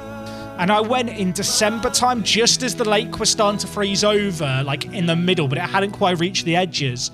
So you could just go skinny dipping in the ice cold water, and it's the coldest I've ever been. And then you just bomb it as fast as you can, get out and leg it to the sauna. It was the weirdest experience. It's like pins and needles all over your body from the shock of your body going from like, I think it was like 4 degrees water all the way to you're sat in a sauna at 90 degrees. Bizarre. Was I ever closed in Finland? Not that I remember. Comrade Harway, thank you so much for the 2 months. Naked sauna stream on OnlyFans when? Never. It's Patreon exclusive. I don't do OnlyFans. Just to be clear, don't go to my Patreon. You will be disappointed there isn't me in the sauna on it. Do I know if there's a network game stream this week? I talked about this earlier. Ladies and gentlemen, Thursday this week, 2 p.m. British summertime, there's a network game stream, and we've also scored. Victor Gudmundsson, you've scored right. Let's get Brekke on. I want to see what Brekke is made of. Also, right back Jonsson is going to play left back to learn it in this game. Take off Hookland for Sonny. And you know what? Ozcan can come in as well. We're going to rotate all the team around here. It's pre-season. And there might be a chance, Breezy. There might be a chance. Why 2 p.m? Because people have stuff going on in the evenings. Including me, actually. Yeah, 2 p.m. is 9 a.m. for Zealand in the US. So will he be up for it, chat? He said he can do it. Already scored 1 assist, set piece. Can we score another? Also, is Bungard on set pieces for us? I go on a big rant in an upcoming Park to Prem episode because you know Fontana. If you've been watching Park to Prem, you know Fontana. If you don't know Park to Prem, I have a roaming playmaker called Fontana who's the best centre mid in the world, but playing as a roaming playmaker as a defensive mid just doesn't get good ratings. And I was sick of YouTube comments telling me that I'm not using him correctly and that the match ratings are bad and therefore he's playing bad and I should change things. So to purely prove a point, I have moved him to taking all set-piece corners. And you know what's happened since I made him take all the set pieces? His average rating's gone up to a 7.6 in that time. It's so dumb. Don't believe the match ratings. They're all a lie. Just, if you've got a player who doesn't perform well, just stick them on corners. Every corner that hits a player's head, the game counts as a key pass. It's dumb. It's ridiculous. I don't know why it works like it, but key passes boost up a player's rating. Oh, Bungard. I thought he was actually going to score there.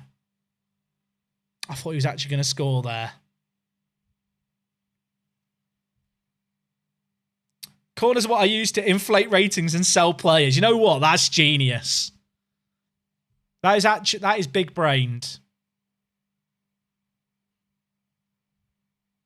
It's the Conference League first qualifying draw, IRL tomorrow. Does anyone watch the Conference League first round draw? I don't think I have. I'd love to compare the viewership numbers on the Conference League first qualifying round draw to the Champions League group stage. I imagine there's quite a big gap. What division are we in? So this is our pre-season tournament, but we are managing in Iceland. We're in the Icelandic Premier League. We actually won the league last year, having been promoted for the first time. So this season, we're trying to defend our crown. And also, when the summer comes around, we've got Champions League qualifiers to get through and try and do okay in. Whether or not we can do that, it remains to be seen. You manage your friendlies. This is the League Cup in Iceland. which is a competition, but it is also technically a friendly competition. In terms of the board, don't care about it, but it is like a trophy you can win.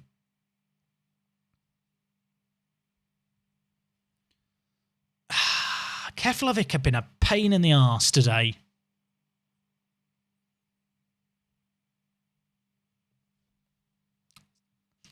I feel like we had such deep and profound conversations over the last hour, and it slowly descended into a classic work the pace. I don't have any pace, folks. Work the space stream, but it's been fun. I talked about before, I always enjoy kind of just the streams where you can just kind of vibe away and chat about lots of stuff. As much as it can be fun to fixate on Football Manager and what's going on in game. Okay, so Breedablick are playing after us. We've got Breedablick in our last game. It looks like whoever wins that game is going to make it to the next round. Also, Breke scored on his debut. I'm going to have to start him in this next game, aren't I? I do feel like Breke might end up starting over Johnson. Or Jonsson. So I'll try saying his name correctly. Would it be a hot take to start the guy in green over the guy in blue? I need to give Breke a start. Breedablick could be a really interesting game to start him in as well, because they are one of the big teams in our division. I love Breke because he's perfectionist personality and he's 18.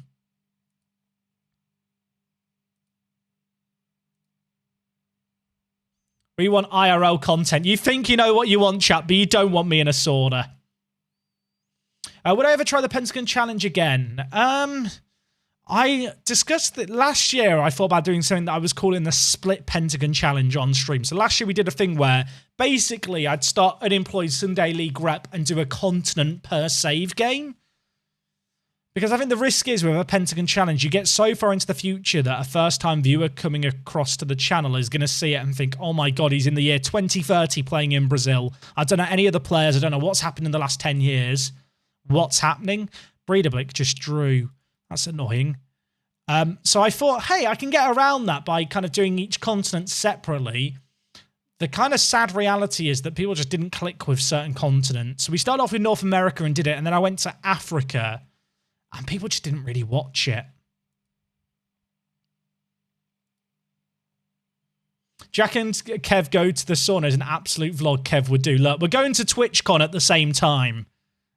That's going to be dangerous.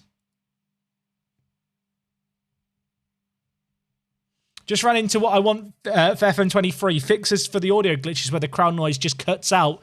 Do people play with crowd noises on? What face? What?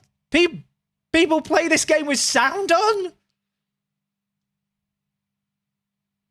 I don't even know what to say. I mean, look, you do you. You do you. I'm not gonna. I was about to say I'm not gonna judge. It's a lie. Live your best life. This game has sound. When is TwitchCon? I can't actually remember off the top of my head. It's in July and it's in Amsterdam. Okay, this next game against Breedablick's quite big. I'm not sure what that face was I pulled there at the camera chat. I'll be honest. Okay. I've not really signed anyone or even looked at signing anyone this stream because our squad is kind of just sorted. We're allowed a squad of 25 with 8 homegrown at club players. We've got our 8 homegrown at club players. We've got a load of players to the future who will get homegrown at club and give us flexibility down the line, but not for a few seasons. It's just a weird spot to be in at the moment.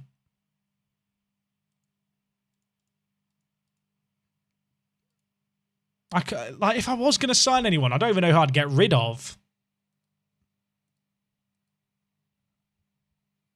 Like, should I be more interested in some of these players? Noah Shamoon. Apparently, max asking price is 13,000. When I click on him, his transfer price has been set at 375k. I'll tell you what, if he was available for 13k, I'll take him. I can't help but feel like my scout's been smoking something. That's not going to work, is it? Unless they're saying I can approach to sign him, but that seems unlikely. No. Oh, yeah, we ran out of scouting budget, didn't we? Because I put it all on... Chat, there's a 40-year-old Phil Jagielka available. I shouldn't do it. I shouldn't do it. Also, Norwegians, because we need more of those in our team. Ufella. Yeah. Who's this guy? He's from Macedonia. He's 18. He's actually quite good. Why do we have knowledge on a guy in Macedonia? I got questions. I think a few of these players we trialed before, right? Obama's still available, by the way, chat. He's just sat waiting for someone to pick him up. Felipe Macedo. Great name.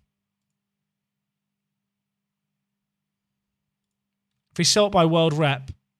Victor Maffeo. He's actually not that bad. Apparently he played for Wigan.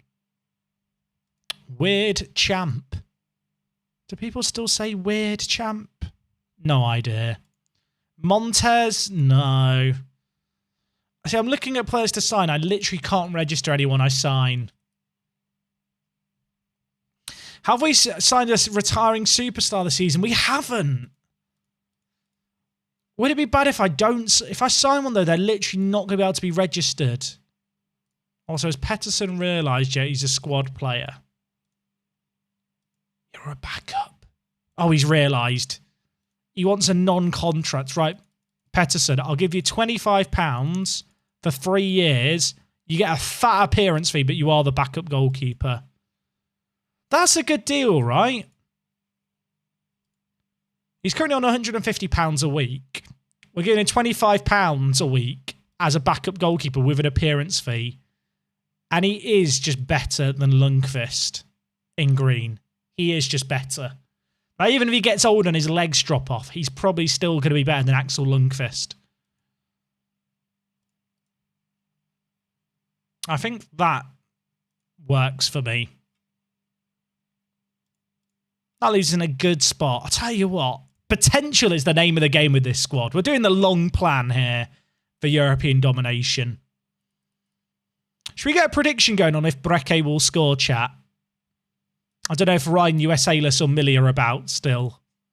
It says they're in the chat, but they could just leave me running. Could be farming channel points. I know there's some people who like to do that. Also, am I wrong, or has Bungard picked that role up ridiculously quickly, chat? We were talking about this on the other stream about the fact he must have high versatility. Well, no, we weren't talking about the fact he has it, but we're talking about the versatility attribute and how quickly players can learn roles. This man has played 3 games as a defensive midfielder. He started with nothing in that area. I think at the start of the stream, he was in red.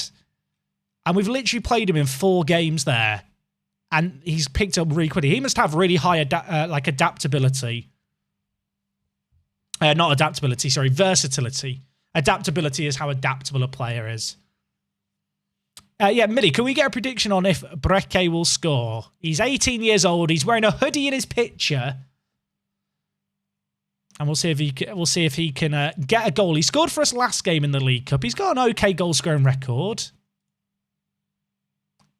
I reckon, and I might be wrong here, not Hawkland, wrong player. Bungard could end up being natural in that position by like July. He very easily could be natural after this game. The rate at which he's picked it up is mad. Like, I've never seen a player pick up a role that quickly.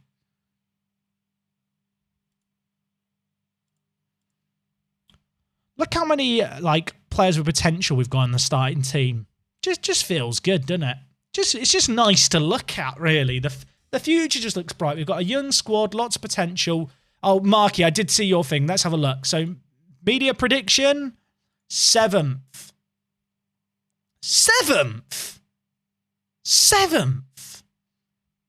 I think Hawkland is our key player and Fredriksson is our alternative key player. 7th? Not happy. Not happy. Oh, he has got versatility. That's a good point, actually. Yeah, and it is dark green. That's weird, actually. Whenever I've seen players have versatility, I've always put it down to the fact the player already knows multiple positions rather than it actually being an indicator of their versatility. But maybe that's not the case. Although I'm looking at it now and it does seem like there's a natural correlation, which I guess makes sense, right? I just assume that with a player like Goodmanson here, who can play a few different positions, that this doesn't actually necessarily mean his versatility attribute is good, just that he can play lots of positions. I'm not sure. But yeah, we'll see how Bungard gets on, obviously. He's got a bit to learn about the role, but the fact that he is actually now 3-star in the role can only be a good thing, right? Okay, chat, by the way, prediction is live for the Brekke goal. So this man, he could be the future. He could be the future. Perfectionist personality. We've offered him the big bucks. I even went out and found a photo of him online to stick in his profile. Jack, back to the explanation about positions and current ability. Does training a player in the same role just on the opposite side affect current ability? I don't think it does. It might impact it very slightly, but not significantly. Like if you have a winger who's playing on one side, you want to train them to play on the other, that is less of a hit than if you would, say, train them down the middle. This game will make or break him. Why would you... Waldo. Get suspended. Mods. Yellow card. Also, this is a long... How long did we make this prediction go on for? You know what? I'm going to standing up desk. Oh, bye, everyone. Bye. Ah, you can still see me. That's awkward. I've gone. Hello. Oh. Move that out of the way. I could go get the exercise bike, chat. We could go all out.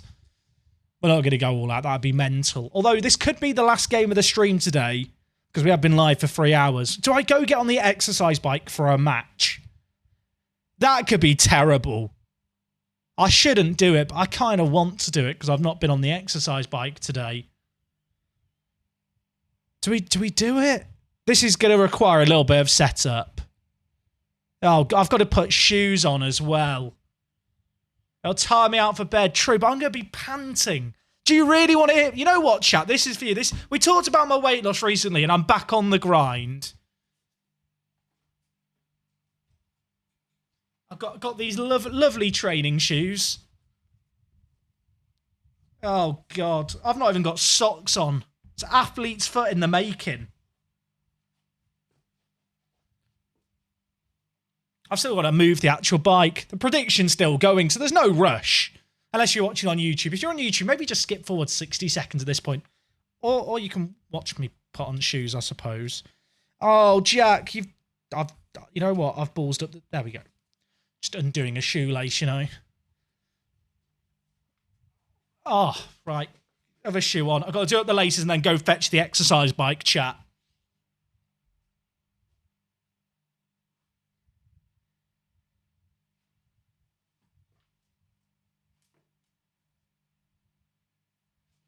Oh, right. I can't believe I'm actually doing this. You can't even see the bike, I realise. You can't even see... I'll just to prove there is actually a bike. Oh, it's heavy as well. Now, I have got to put the desk up to its max height here to fit the desk under the bike underneath. Ah.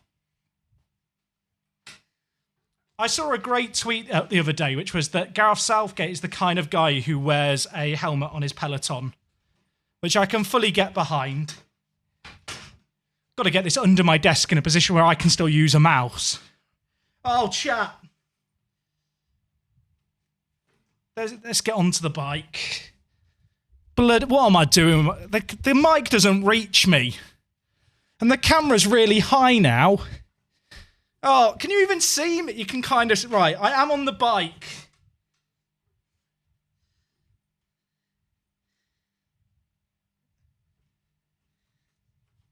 I will say, this bike has really awkward foot pedals. What am I doing with my life, chat? What am I doing? This is what I get paid to do. This is mental. Oh, right, 1 foot in. The other foot's in. Right, chat, am I good to go? Okay, we're up in the resistance. What do I think of Southgate? I've only got so much time to do. Oh, chat, I will at times just periodically flash my watch.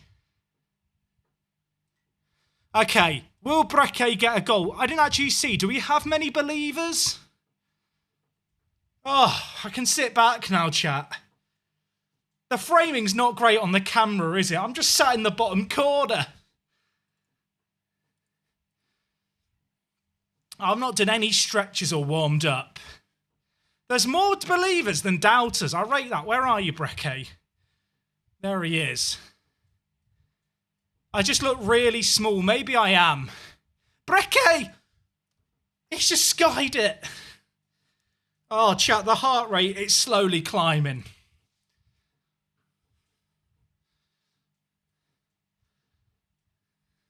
I'm just a bit awkward now. At least I can read the chat still. I could pull a hammy, to be fair, chat, having not warmed up.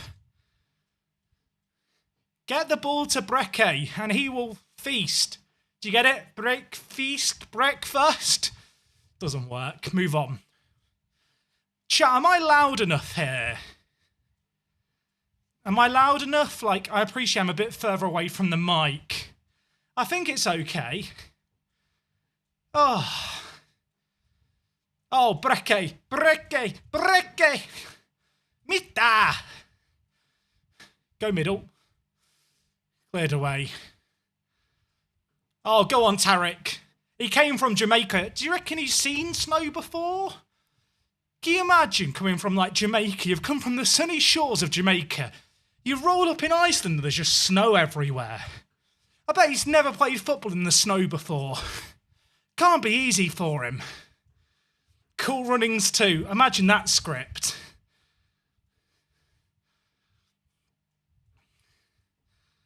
Oh, what a goal for Tez, by the way. And Tarek gets the assist. Come on, my son.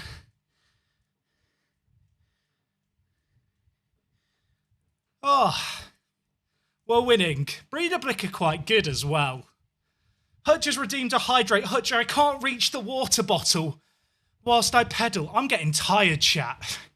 It's a lot harder to talk whilst you're working out, I will say. Oh, I can't reach my bottle, literally. It's such a sad state of affairs.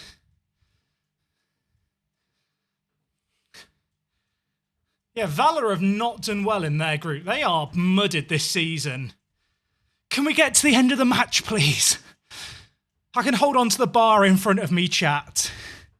This should be want to stream. This is a terrible idea. We should have this as a points redemption. Cycle for the next match.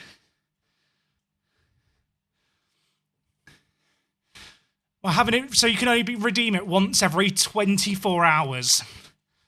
Oh, bloody hell. If you're just coming into the stream for the first time, you're sat thinking, Jack, what are you actually doing? I'm on an exercise bike. I'm currently pedalling at 22 kilometres an hour. So it's not a slow pace either. No more highlights, boys. Do it for me. No more highlights. I just realised my right foot isn't even in the pedal correctly. Oh my word. Is Breke even going to score for the believers? I'm concerned for the believers here. Keeney, you could be onto something with the hydrate. Oh, what's the heart rate at? Oh, chat, we're at 138. We're in a good cardio range. If I take the watch off, then it will stop showing the heart rate. You just have to take my word for it. We're in a good burning range right now on the heart rate. Oh God, why is there another highlight right away? Why, lads? Oh, Fortes.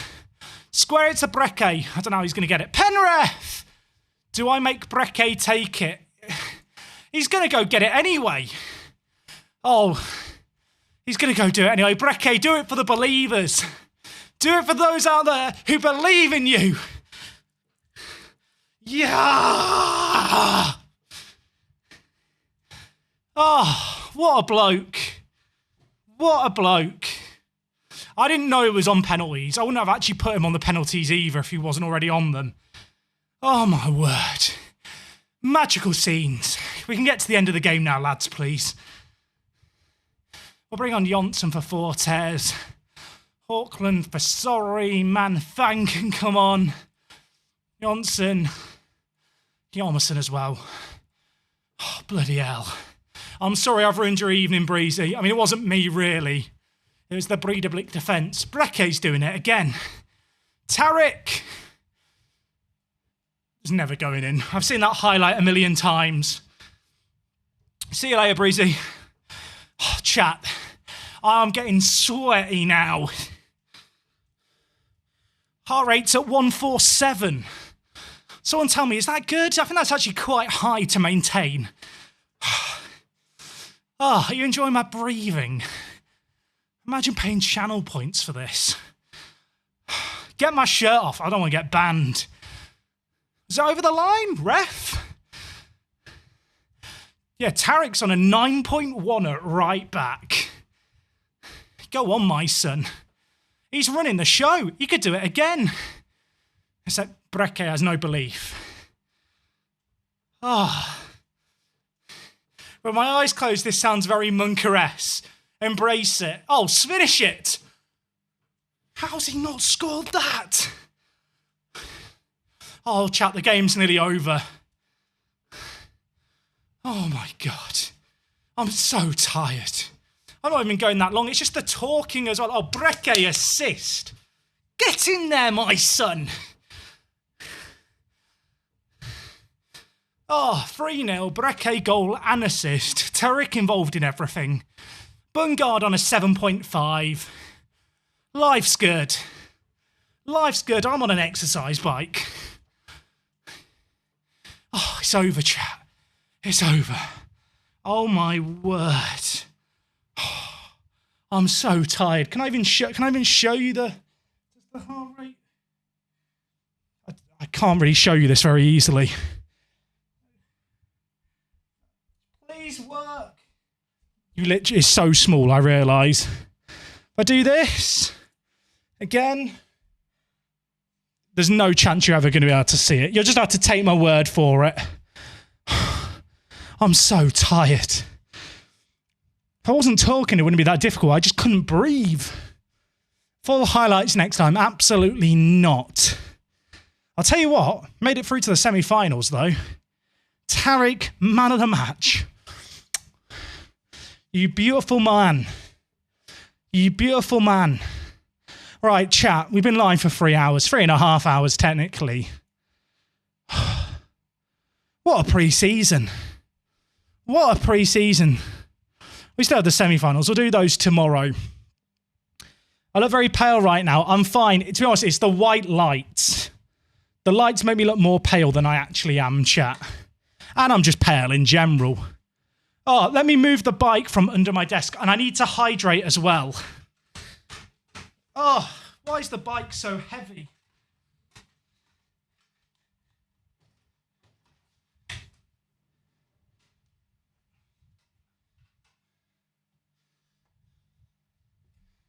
Oh, bloody hell. Never doing that again. I need to hydrate. Thank you.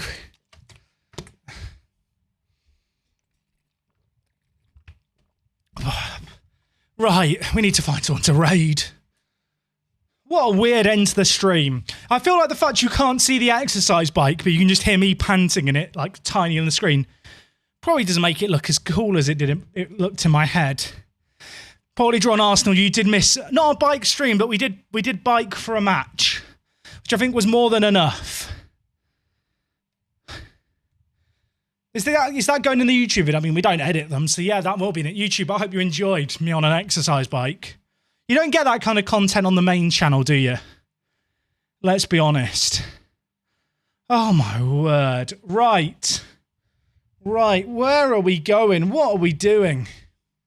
You know what, chat? I'm actually not going to do a raid today, but we had a bit of a deep chat earlier, which I know some of you guys enjoyed, and I mentioned during that talk about the fact I'd done a video with Diz on the Scouting Centre. So rather than link you to something like a stream, if you want to hear more deep chat with me, if you want to hear more about how I plan my content on YouTube, that video there will hopefully have you covered. And I will attempt to remember to put it in the bottom of the YouTube description as well. If you're watching on YouTube and I've forgotten, please just say, Jack, put the link in and I'll sort it. But yeah, go check out that video. It was a load of fun to do with this. It was like over a month ago now. But it was a good laugh. I appreciate you guys all hanging out today. Bit of a different stream vibe. Nice to just be able to chat away during pre-season, sort out some streaming bits, have a bit of deep chat as well. I hope you guys enjoyed that, and also just kind of talking about content creation and some of the challenges around it. I feel like it's nice to have those kind of chats from time to time. Big thank you to everyone who followed. Welcome to the stream. If it's been your first time watching, we are live pretty much every day, time and place. As I said, hopefully season 3 starts tomorrow. I've got a YouTube video that I need to do of the season 2 review for tomorrow as well. Hopefully I'm gonna have time to edit that and do that and get it up. We'll find out. But there should be a stream at some point tomorrow, that's for certain. As I mentioned, now the game's back Thursday, and I think that covers everything. I feel like just hitting that bike for 10 minutes has completely frazzled my thinking. I think I have covered everything. So right, gang, we'll leave things there. What a weird outro to things today. Turns out that working out on stream, not a great idea, but here we are. We've done it once. I hope you all had a good time. Thank you for hanging out today, gang. I really, really do appreciate you all spending your time with me. And yeah, hopefully I'll see you guys tomorrow for more. Bye.